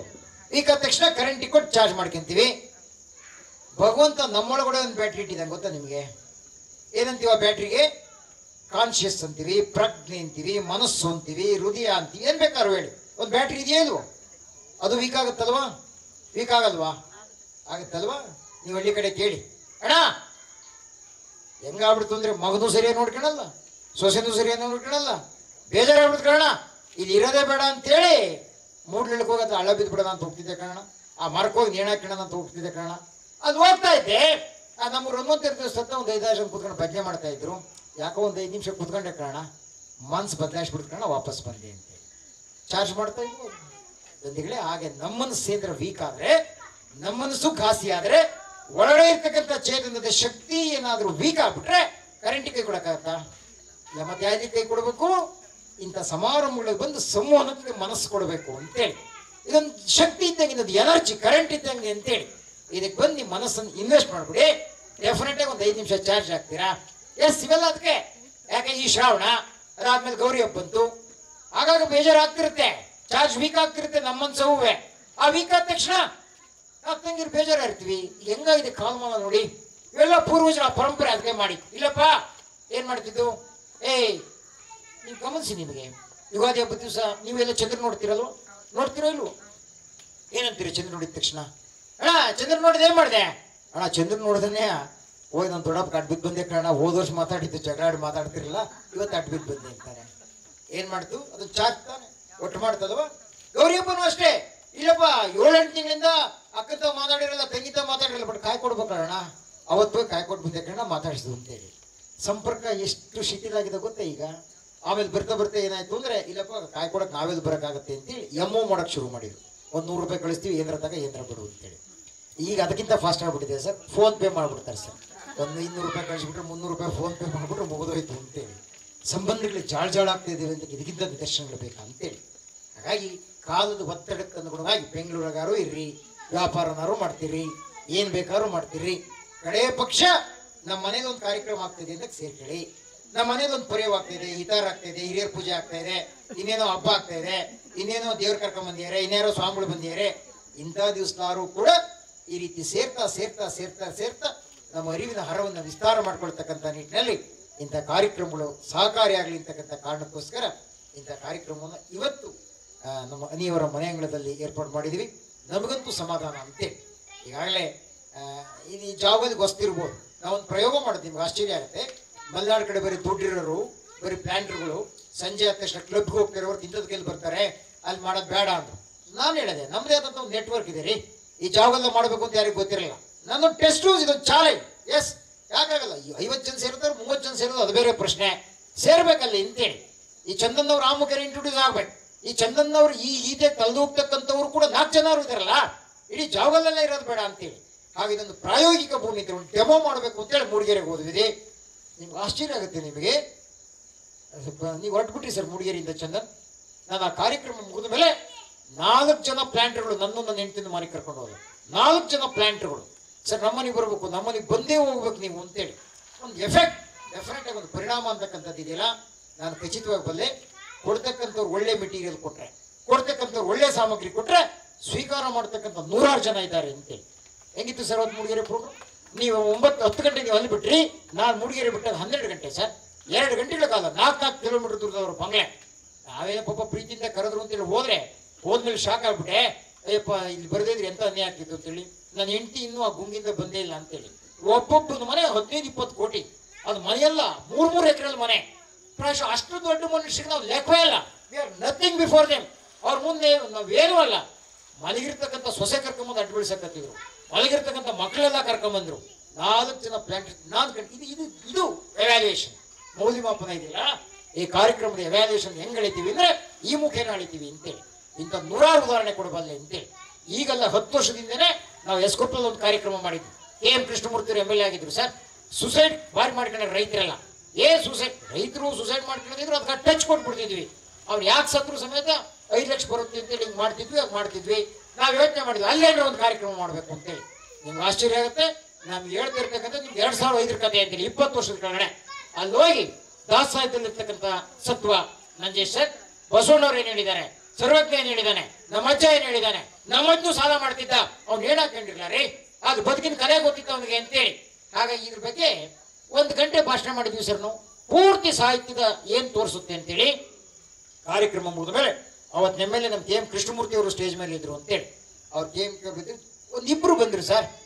ನಿಮ್ಗೆ ಆಶ್ಚರ್ಯ ಆಗುತ್ತೆ. ಕೊಪ್ಪಲು ಗ್ರಾಮದಲ್ಲಿ ಸುಮಾರು 1 ವರ್ಷದಲ್ಲಿ 6 ಜನ ಸುಸೈಡ್ ಮಾಡ್ಕೊಂಡಿದ್ರು. ನಾವು ಬಂದು ಭಾಷಣ ಮುಗಿದ ಮೇಲೆ ರಾತ್ರಿ 10 ಗಂಟೆಯಲ್ಲಿ ಅವರು ಇಬ್ಬರು ಒಂದು ಮಾತು ಹೇಳಿದ್ರು, ಪ್ರಸನ್ನ ಮಹೇಶಣ್ಣ, ಈಗ 1 ತಿಂಗಳು ಮೊದಲು ಈ ಕಾರ್ಯಕ್ರಮ ಮಾಡಿದರೆ ನಮ್ಮ ಹನುಮಂತಣ್ಣ ರಂಗಣ್ಣ ಇಬ್ಬರು ಸಾಯ್ತಿರ್ಲಿಲ್ಲ ಕಾರಣ ಅಂತೇಳಿ. ಬಹುಶಃ ನನಗೆ ಇಂಥ ಒಂದು ಅದ್ಭುತವಾದಂಥ ರೆಸ್ಪಾನ್ಸನ್ನು ನಾನು ನೋಡಿದವರು ಅಂತೇಳಿ. ಆ ಕಾರಣಕ್ಕೋಸ್ಕರ ನಾವೇನು ಮಾಡ್ತೀವಿ ಅಂದರೆ ಪ್ರಾಯೋಜಕರಿಗೆ ಇಷ್ಟ ಇರಲಿ ಬಿಡಲಿ ಒತ್ತಾಯ ಆಗ್ತೀವಿ. ನಿಮ್ಮ ಮನೇಲಿ ಒಂದಿಷ್ಟು ಕಾರ್ಯಕ್ರಮ ಮಾಡೋಣ ಅಂತೇಳಿ. ಅವ್ರಿಗೆ ಗೊತ್ತು, ಇನ್ನು ಕೆಲವರು ಪ್ರೀತಿಯಿಂದ ಮಾಡ್ತಾರೆ, ಇನ್ನು ಕೆಲವರು ಎದುರಿ ಮಾಡ್ತಾರೆ. ಮತ್ತೆ ನೆಕ್ಸ್ಟ್ ಮಹೇಶಣ್ಣ ಕೈ ಬೈಸ್ಕೊಂಡ್ರೆ ಯಾರು ಅಂತೇಳಿ ಅದಕ್ಕರ್ಧ ಅರೇಂಜ್ ಮಾಡೋರು ಇದ್ದಾರೆ ಅಂತೇಳಿ. ಅದಕ್ಕಾರ ಬಟ್ ಒಂದು ಒಳ್ಳೆ ರೆಸ್ಪಾನ್ಸ್ ಎಲ್ಲ ಕಡೆಗೂ ಸರ್. ಬಟ್ ನಾನಂತೂ ಇಂಥ ವಿಶೇಷವಾದಂಥ ಒಂದು ಸರ್ವಿಸ್ ನಮಗೆ ಅನೇಕ ಸಂದರ್ಭದಲ್ಲಿ ಸ್ವಾಮೀಜಿ ಕಡೆಯಿಂದ ಬಂದಿರೋ ಡೈರೆಕ್ಷನ್, ನಿರ್ದೇಶನ ಇವೆಲ್ಲವನ್ನೂ ಆಧರಿಸಿ ಇಂಥ ಪುಟ್ಟದಾದಂಥ ಈ ಕಾರ್ಯಕ್ರಮದ ಮುಖೇನ ನಿಮಗೆ ಎಷ್ಟು ಮಟ್ಟಿಗೆ ಸಂತೋಷ ಇದೆ ಗೊತ್ತಿಲ್ಲ. ನಿಮ್ಮ ಜೊತೆ ಸಂವಾದ ಮಾತಾಡ್ತಾ ನಮ್ಮ ಮನಸ್ಸಿದೆಯಲ್ಲ ದೊಡ್ಡ ಸಂತೋಷ ಆಗಿದೆ. ಕಾರಣ ನಮಗಿರ್ತಕ್ಕಂಥ ಅನಾರೋಗ್ಯದ ಮಧ್ಯೆ ನಾವು ಇನ್ನೂ ಬದುಕಿದ್ದೀವಿ ಅಂದರೆ ಇಂಥ ಸೇವೆ ಇನ್ನಷ್ಟು ಭಗವಂತ ನಿರೀಕ್ಷೆ ಮಾಡಿದ್ದಾನೆ ಅಂತೇಳಿ ಅವೆಲ್ಲವೂ ಹಿಮ್ಮೆಟ್ಟಿ ಇಂಥ ಸೇವೆ ಮಾಡ್ತಾ ಇದ್ದೀವಿ. ಎಸ್ ಪ್ರಾಶಿ ಇಂಥ ಒಂದು ಸುಂದರವಾದಂಥ ಪ್ರಾಂಗಣದಲ್ಲಿ ನಾನು ಹೇಳಿದೆ ಅಣ್ಣ ಈ ಶಾಮಿಯಾನ ಇರಬಾರ್ದಿತ್ತು ಅಣ್ಣ, ಈ ಪರಿಸರ, ಇಲ್ಲಿರ್ತಕ್ಕಂಥ ಲಾನು, ಇಲ್ಲಿರ್ತಕ್ಕಂಥ ಪೈದು, ಇಲ್ಲಿರ್ತಕ್ಕಂಥ ಗಿಡ ಇವೆಲ್ಲವೂ ಟೇಸ್ಟ್ ಮಾಡ್ತಕ್ಕಂಥ ಸವಿತಕ್ಕಂಥ ಒಂದು ಸತ್ವನೇ ಮಾಯ ಆಗ್ಬಿಟ್ಟಿದೆ ಅಂತೇಳಿ. ಅಂಥದ್ರಲ್ಲಿ ಇಂಥ ಪ್ರಾಂಗಣದಲ್ಲಿ ನಾನು ಟೈಟ್ಲು ನಾನೇ ಕೊಟ್ಟಿದ್ದದ್ದು, ಮನೆಯಂಗಳದೆಡೆಗೆ ಮಂಗಳ ನುಡಿ ನಡಿಗೆ ಅಂತೇಳಿ. ಅಂಗಳದಲ್ಲಿ ಇಂಥ ಮಂಗಳಕರವಾದಂಥ ಕಾರ್ಯಕ್ರಮ ಆಗಬೇಕು ಅಂತೇಳಿ ಇಷ್ಟಪಟ್ಟು ಮಾಡಿದ್ವಿ. Good response. ನೀವೆಲ್ಲ ಒಂದಿಷ್ಟೊತ್ತು ಕೂತಿದ್ದೀರಾ. ಒಂದು ಸಣ್ಣ ವಿನಂತಿ, ಮುಗೀತು ನನ್ನ ಕಾರ್ಯಕ್ರಮ. ಇನ್ನು ಒಂದು ಹಾಡಿನ ಮುಖೇನ ಈ ಕಾರ್ಯಕ್ರಮ ಮುಗಿತೀವಿ. ಬಟ್ ನಮಗೊಂದು ಪಾಲಿಸಿ ಇದೆ. ನಾನೇನೋ ಭಾರಿ ಭಾಷಣ ಮಾಡ್ತೀನಪ್ಪ ನೀವು ಕೇಳಬೇಕು ಇದಲ್ಲ. ನಮಗಿಂತ ಭಾರಿ ಬುದ್ಧಿವಂತರು ನೀವು ಒಂದು ಗೊತ್ತು ಅಂತೇಳಿ.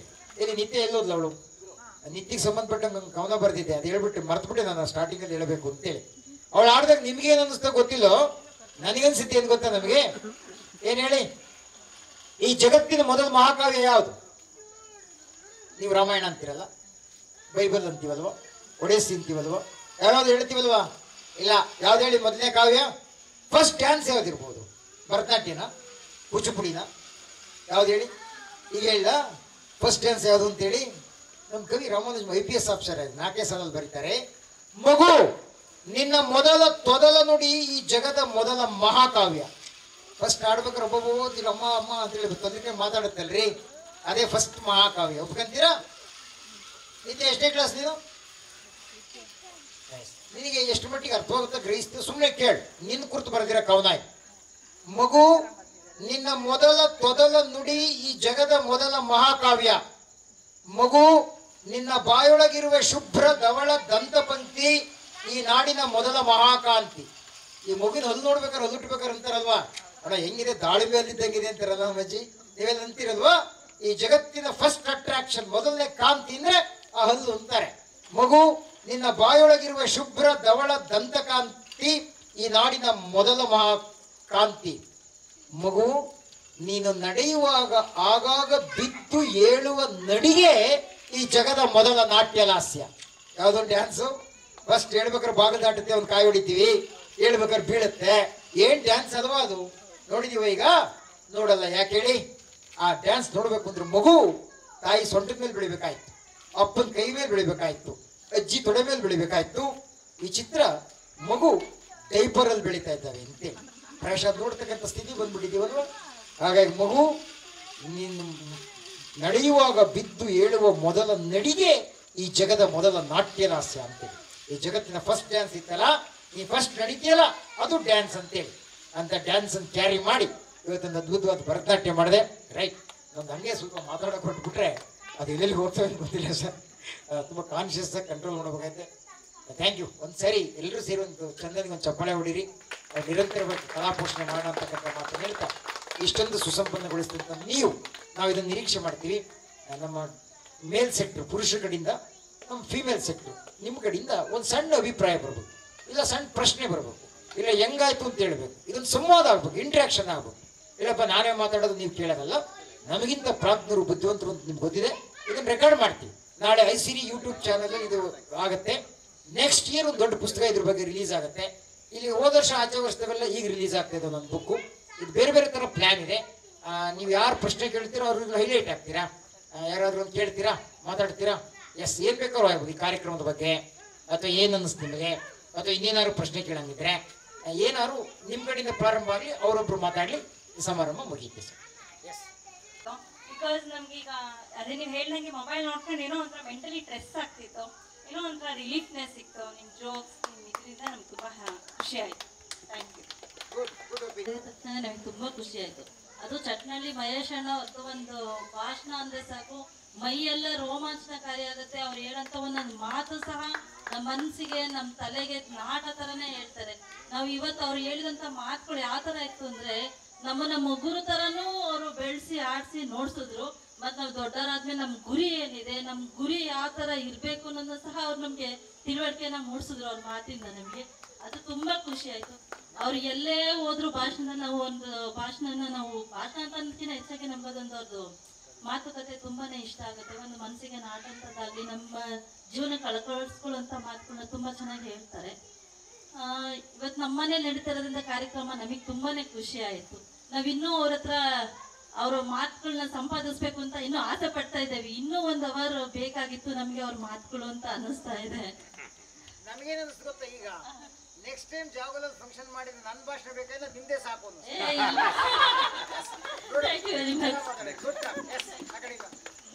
ಚಟ್ಟಳ್ಳಿ ಮಹೇಶನ ಪ್ರೋಗ್ರಾಮ್ ಅಂತಿದ್ರೆ ನಾನು 6 ಗಂಟೆಗೆ ಭಾಗವಹಿಸಬೇಕು ಅಂತ ಬೆಳಿಗ್ಗೆ ತೀರ್ಮಾನ ಮಾಡಿದೆ. ಯಾಕಂತಂದ್ರೆ ಅವ್ರ ಭಾಷಣ ನಾವು ಮಿಸ್ ಮಾಡ್ಕೊಂಡ್ರೆ ಜೀವನ ನಂದು 1-2 ವರ್ಷ ಕಮ್ಮಿ ಆಗ್ತಾ ಇತ್ತು. ಈಗ ಒಂದು 5 ವರ್ಷ ನಾನು ಜಾಸ್ತಿ ಬರುತ್ತೀನಿ ಅಂತ ನನಗೆ ಅನಿಸ್ತು. ಯಾಕೆಂತಂದ್ರೆ ನಮ್ಮ ಮನಸ್ಸಿನ ಗಲಿಬಿಲಿ, ನಾವೇ ಮಾಡ್ಕೊಂಡ್ರಂತ ಮನಸ್ಸಿನ ಒಂದು ಆಘಾತಗಳು, ವ್ಯವಹಾರದಲ್ಲಿ ಸ್ವಲ್ಪ ಜಿಗುಪ್ಸೆ, ಆಮೇಲೆ ಸಂಬಂಧಗಳಲ್ಲಿ ಸ್ವಲ್ಪ ಜಿಗುಪ್ಸೆ, ಇವೆಲ್ಲ ನಮ್ಮ ಡಿಸ್ಟರ್ಬೆನ್ಸ್, ನಮ್ಮ ಮೈಂಡ್ ಡಿಸ್ಟರ್ಬೆನ್ಸ್ಗೆ ಇದೇ ತರ ಜೀವನ ಮಾಡ್ಕೊಂಡು ಹೋಗ್ತಿದ್ವಿ. ನಿಮ್ಮ ಒಂದು ಈ ಕಾರ್ಯಕ್ರಮದಿಂದ ನಾವು ನಿಜವಾಗ್ಲೂ ಬದಲಾದ್ರೆ ಮಾತ್ರ ಮನುಷ್ಯ ಮಾನವೀಯತೆಗಳಿಗೆ ಲಾಭ ಇದೆ ಅಂತ ನನಗೆ ಅನ್ಸುತ್ತೆ. ಒಂದು ಭೇಟಿ ಮಾಡಲಿಕ್ಕೆ ಅಂತೇಳಿ ಹೇಳಿದರು. ಆಕಸ್ಮಿಕವಾಗಿ ಬಂದೆ. ನಾನು ಈ ಶಿಕ್ಷಣ ಇಲಾಖೆಯಲ್ಲಿ ಅತಿ ಶಿಕ್ಷಕನಾಗಿ ಸುಮಾರು ನಿಮ್ಮ ಚಿಕ್ಕಮಗಳೂರು ಜಿಲ್ಲೆಯಲ್ಲೇ ಒಂದು 6 ವರ್ಷ ಕೆಲಸ ಮಾಡಿದೆ, ಎಸ್ ಪಿ ಹೈಸ್ಕೂಲಲ್ಲಿ. 2009ರಲ್ಲಿ ನಿಮ್ಮದು ಕಾರ್ಯಕ್ರಮ ಚಟ್ನಳ್ಳಿಯಲ್ಲಿ ಒಂದು ಆಯೋಜನೆ ಮಾಡಿದ್ವಿ. ನನಗೂ ಈ ಒಂದು ಕಲ್ಚರಲ್ ಆಕ್ಟಿವಿಟಿಯಲ್ಲಿ ಬಹಳ ಆಸಕ್ತಿ. ಅಂದ ಕಾಲದಲ್ಲಿ ನಾನು ಎಸ್.ವಿ. ಶಾಲೆಯಿಂದ ರಾಜ್ಯ ಮಟ್ಟದ ಒಂದು ಕಂಸಾಳೆ ಕಾರ್ಯಕ್ರಮವನ್ನು ಮಾಡಿ ನಮ್ಮ ಜಾವಗಲ್ಲಲ್ಲೂ ಕೂಡ ನಾನು ಮಾಡ್ತಿದ್ದೆ. ಅಷ್ಟು ಅದ್ಭುತವಾಗಿ ಮಾಡಿದ್ವಿ. ಅದಾದ ನಂತರದಲ್ಲಿ ಅಣ್ಣವರು ಹೇಳ್ದಂಗೆ ಇಂಜಿನಿಯರ್ ಆಗಿದ್ವಿ, ನಾವು ಈ ರೀತಿ ಬದಲಾವಣೆ ಆದ್ವಿ. ನಾವು ಹೋಗುವಂಥ ಬದಲಾವಣೆಗಳು ಏನಾಗ್ತದಪ್ಪ ಅಂತಂದರೆ ಯಾವ ರೀತಿ ಹೋಗ್ಬೇಕು ಅಂತ ಗೊತ್ತಾಗ್ತಾ ಇರಲ್ಲ.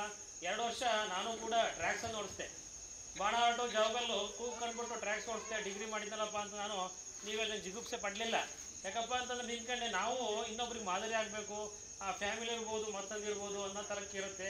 ಆದರೆ ಈಗೇನಾಗ್ತದಪ್ಪ ಅಂತಂದರೆ ಸಂಬಂಧಗಳು ಅಂದರೆ ನಾವು ಬೆಳೆದು ಬಂದ ದಾರಿ ಹೆಂಗಿತ್ತು, ನಮ್ಮ ಫ್ಯಾಮಿಲಿ ಇರ್ಬೋದು ಮತ್ತೊಂದಿರ್ಬೋದು ಭಾಳ ಕಷ್ಟಪಟ್ಟು ಸಾಕಿದ್ರು, ಅದರ ಬೆಲೆ ಏನಾಗ್ತದಪ್ಪ ಅಂದರೆ ನಮಗೆ ಗೊತ್ತಿತ್ತು. ಆದರೆ ಈಗೇನಾಗ್ತದಪ್ಪ ಅಂದರೆ ಮಹೇಶ್ ಅಣ್ಣರು ಹೇಳ್ದಂಗೆ ಈಗಿನ ಮಕ್ಕಳನ್ನು ನಾವು ಹತೋಟಿಗೆ ತಗೊಳಕ್ಕಾಗ್ತಿಲ್ಲ ಅಂತಂದರೆ ಈ ಅವಿಭಕ್ತ ಕುಟುಂಬದಲ್ಲಿ ಇಲ್ಲ.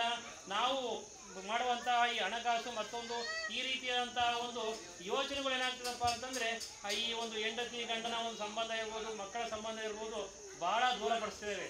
ಸಣ್ಣ ಮಾತನ್ನು ಕೂಡ ಸಹಿಸಿಕೊಳ್ಳುವಂಥ ಒಂದು ಶಕ್ತಿ ಮಕ್ಕಳಲ್ಲಿಲ್ಲ. ಆ ರೀತಿಯಾದಂಥ ಸನ್ನಿವೇಶಗಳಾಗ್ತಿದೆ. ಹಾಗಂತ ನಾವು ಬಿಡೋಂಗಿಲ್ಲ. ಯಾಕಪ್ಪ ಅಂತಂದರೆ ನಾವು ಸಮಸ್ಯೆಯನ್ನು ಯಾವ ರೀತಿ ಬಗೆಹರಿಸ್ಕೋಬೇಕು ಅನ್ನೋದು ನಾವು ಮಕ್ಳಿಗೆ ಕಲಿಸಲಿಲ್ಲ ಅಂತಂದರೆ ನೋಡ್ರಿ, ಅವ್ರಿಗೆ ನಮಗೆ ಕಷ್ಟ ತೋರಿಸಿದ್ರು ನಾವು ಕಷ್ಟಪಟ್ಟು ಅದೇ ರೀತಿಯಲ್ಲಿ ನಡ್ಕೊಂಡು ಹೋಗ್ತಾ ಇದೀವಿ. ಬಟ್ ಈಗಿನ ಮಕ್ಳಿಗೆ ನಾವು ಕಷ್ಟನ ತೋರಿಸ್ತಾ ಇಲ್ಲ. ಎಲ್ಲದನ್ನೂ ಕೂಡ ನಾವೇನು ಮಾಡ್ತೀವಪ್ಪ ಅಂತಂದರೆ ಫೀಡ್ ಮಾಡ್ತಿದ್ದೀವಿ. ನಮಗೆ 1 ರೂಪಾಯಿಗೋಸ್ಕರ ನಾನು ಏನು ಮಾಡ್ತಿದ್ದಪ್ಪ ಅಂದ್ರೆ ಜಾತ್ರೆ ಟೈಮಲ್ಲಿ ನಮ್ಮ ಚಿಕ್ಕಪ್ಪ ಇರ್ಬೋದು ದೊಡ್ಡಪ್ಪ 1 ರೂಪಾಯಿ ಕೊಡೋಕ್ಕೋಸ್ಕರ 1 ಗಂಟೆ ತನಕ ಕಾಯ್ತಾ ಇದ್ವಿ. ಕಾಯ ಪೇಷನ್ಸ್ ಈಗಿನ ಮಕ್ಳಿಗೆ ಇಲ್ಲಕ್ಕೆ ಇಲ್ಲ. 100 ರೂಪಾಯಿ ಕೊಟ್ಟರು ಕೂಡ ಬಿಸಾಕಂತ ಒಂದು ಪರಿಸ್ಥಿತಿ. ಆ 100 ರೂಪಾಯಿನ ದುಡಿಮೆ ಮಾಡಿಕೋಸ್ಕರ ನಮ್ಮ ಪೇರೆಂಟ್ಸ್ನ ಯಾವ ರೀತಿಯಾದಂಥ ಕಷ್ಟಪಟ್ಟಿದ್ರು ಅನ್ನೋ ಒಂದು ವಿವೇಚನೆ ಇರಲಿಲ್ಲ. ಸಾಹಿತ್ಯಿಕವಾಗಿ ಹೇಳಬೇಕು ಅಂತಂದರೆ ನೀವು ಹೇಳಿದ್ರಿ ನಮಗೆ ಇಷ್ಟ 10 ವರ್ಷ ಆಯಿತು ಈ ಥರದ ಪ್ರೋಗ್ರಾಮ್ಗಳು ನಾನು ಎಲ್ಲೂ ಕೂಡ ಭಾಗವಹಿಸಿಲ್ಲ. ನನಗಿಷ್ಟ. ಬಟ್ ಏನಾಗ್ತದಪ್ಪ ಅಂತಂದರೆ ಅದಕ್ಕೋಸ್ಕರ ನಾನು ಹೇಳ್ತಿರೋದು. ಆ ರೀತಿಯಾದಂಥ ಸನ್ನಿವೇಶಗಳು ನೀವು ಹೇಳ್ದಂಗೆ ನಾನು ಓದಿದ ಕನ್ನಡ ಮೀಡಿಯಮು ವಿತೌಟ್ ಬುಕ್ ಇಲ್ದಂಗೆ ನಾನು ಇಂಗ್ಲೀಷ್ ಮೀಡಿಯಂ ಮಕ್ಕಳಿಗೆ ಕ್ಲಾಸ್ ಮಾಡ್ತಾ ಇದ್ದೆ. ಆದರೆ ಸನ್ನಿವೇಶಗಳು ಯಾವ ರೀತಿ ಬದಲಾವಣೆ ಮಾಡ್ತೀವಪ್ಪ ಅಂತಂದರೆ ಈಗಲೂ ಕೂಡ ನಿಮ್ಮ ಜೊತೆ ನಾನು ಮಾತಾಡ್ತಾನೆ ಇರ್ತೀವಿ. ಆ ರೀತಿಯಾದಂಥ ಸನ್ನಿವೇಶಗಳು ಅವಕಾಶವನ್ನು ಮಾಡಿಕೊಡೋದಕ್ಕೆ ಎಲ್ಲರೂ ಕೂಡ ಧನ್ಯವಾದಗಳು. ಇವತ್ತು 1 ದಿವಸ ಬಂದಿದ್ದಕ್ಕೆ ನನಗೆ 10 ವರ್ಷ ಎಷ್ಟು ಜಾಸ್ತಿ ಆಗ್ತಾಯಿದೆ ಸರ್ ಅಂದರು. ಅಲ್ಲಿಂದ ಕಂಟಿನ್ಯೂಸ್ ಸರ್ವಿಸು ಡೆಫಿನೆಟ್ ಆಗಿ ನಿಮ್ಮ ಸದಭಿಪ್ರಾಯ ಇದೆಯಲ್ಲ, ಗುಡ್ ಥಾಟ್, ತುಂಬ ಚೆನ್ನಾಗಾಯಿತು. ಮಾಸ್ಟ್ರು ಮಾತಾಡಿದ್ದು ಅಷ್ಟೇ ಖುಷಿ ಆಯಿತು. ಮೇಡಮ್ ನಿಮ್ಮ ಒಪಿನಿಯನ್ ಇದೆಯಲ್ಲ ಡೆಫಿನೆಟ್ ಭಾರಿ ಖುಷಿ ಆಯಿತು ಸರ್. ಎಸ್, ಹೇಳಿ ನೀವು ಹೇಳಿದಾಗೆ ಇನ್ನೇ ಒಂದು ಕಷ್ಟ ಆದ ತಕ್ಷಣ ನಾನು ಇದೀನಪ್ಪ ಯಾಕಂದ್ರೆ ಧೃತಿಗೆಡ್ತೀಯ ನಾನು ಇಲ್ಲೋ ನಿಮಗೆ ಅಂತಕ್ಕಂಥವ್ರು ಇದ್ರು ಅಲ್ವಾ? ಇಲ್ಲ ತಾನೇ ಈಗ ಮನೆಯೊಳಗೆ ಹೆಂಗಿದ್ರಿ ಇಲ್ರಿ ಸಂಬಂಧ, ಏನಪ್ಪ ಇಷ್ಟಿಗೆ ಸುಮ್ಮನೆ ಏನಣ್ಣ ಏನು ಇಲ್ಲ ಅಂತ ಮಾಡಿದ್ಯಾ, ನೆಂಟ್ರಿ ಇಲ್ಲ ಅಂತ ಮಾಡಿದ್ಯಾ, ನಾವು ಸತ್ತಿದೀವಿ ಅಂತ ಮಾಡಿದ್ಯಾ, ಏನಾಗಲ್ಲ ನಾವೆಲ್ಲ ಇದ್ದೀವಿ ಅಂತ ಸುಮ್ಮನಿರುತ್ತಿದ್ರಲ್ಲ. ಆ ರೀತಿ ಹೇಳ್ತಕ್ಕಂಥವರೇ ಕಮ್ಮಿ ಆಗಿರ್ತಕ್ಕಂಥ ಸಂದರ್ಭದಲ್ಲಿ ಈ ಮುಖೇನ ಅಂತ ಬಾಂಧವ್ಯನ ಗಟ್ಟಿ ಮಾಡೋಣ ಅಂತ ಹೇಳ್ತಾ ಥ್ಯಾಂಕ್ ಯು ಅಣ್ಣ, ಖುಷಿ ಆಯಿತು.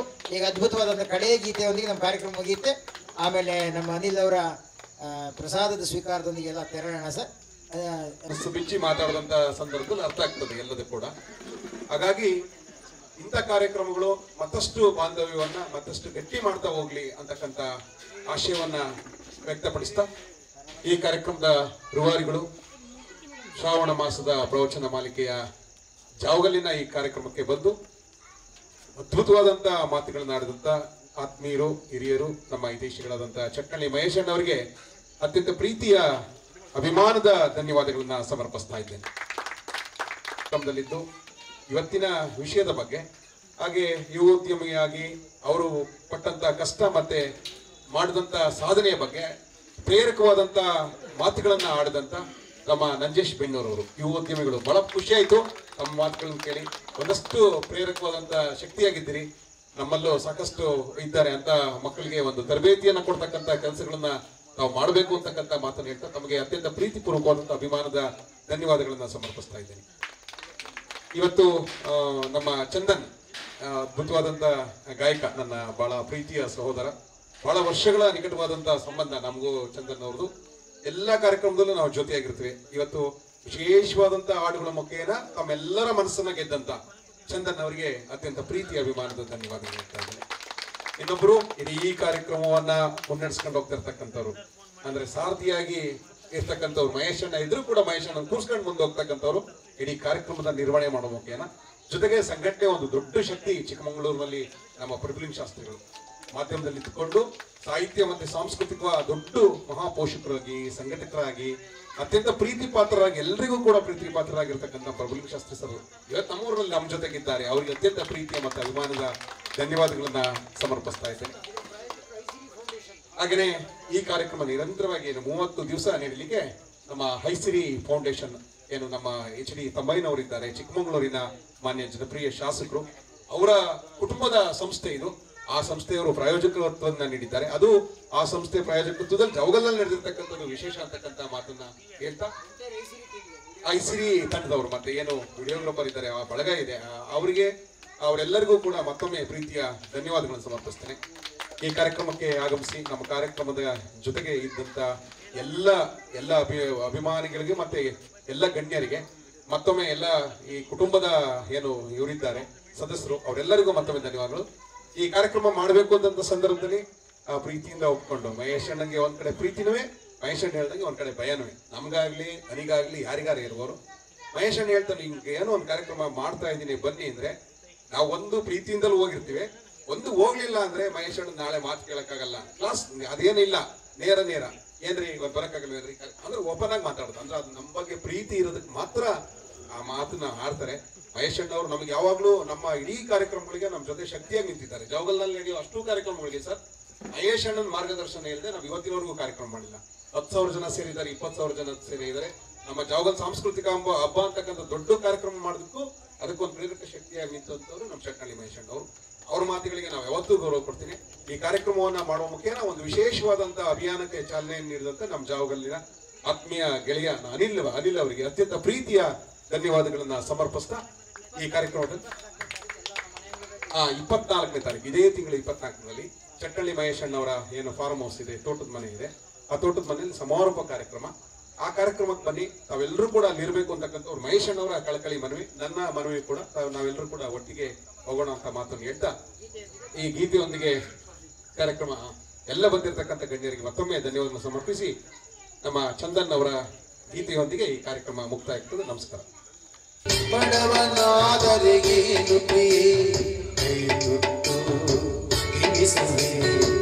ಎದೆಯ ತುಂಬಾ ಒತ್ತಿಕೊಂಡು ಕಾಣದ ಕಡಲಿಗೆ ಮಾಯದ ಮಳೆ ಬಂದಣ್ಣ ಮಗದಾದ ಕೆರೆಗೆ.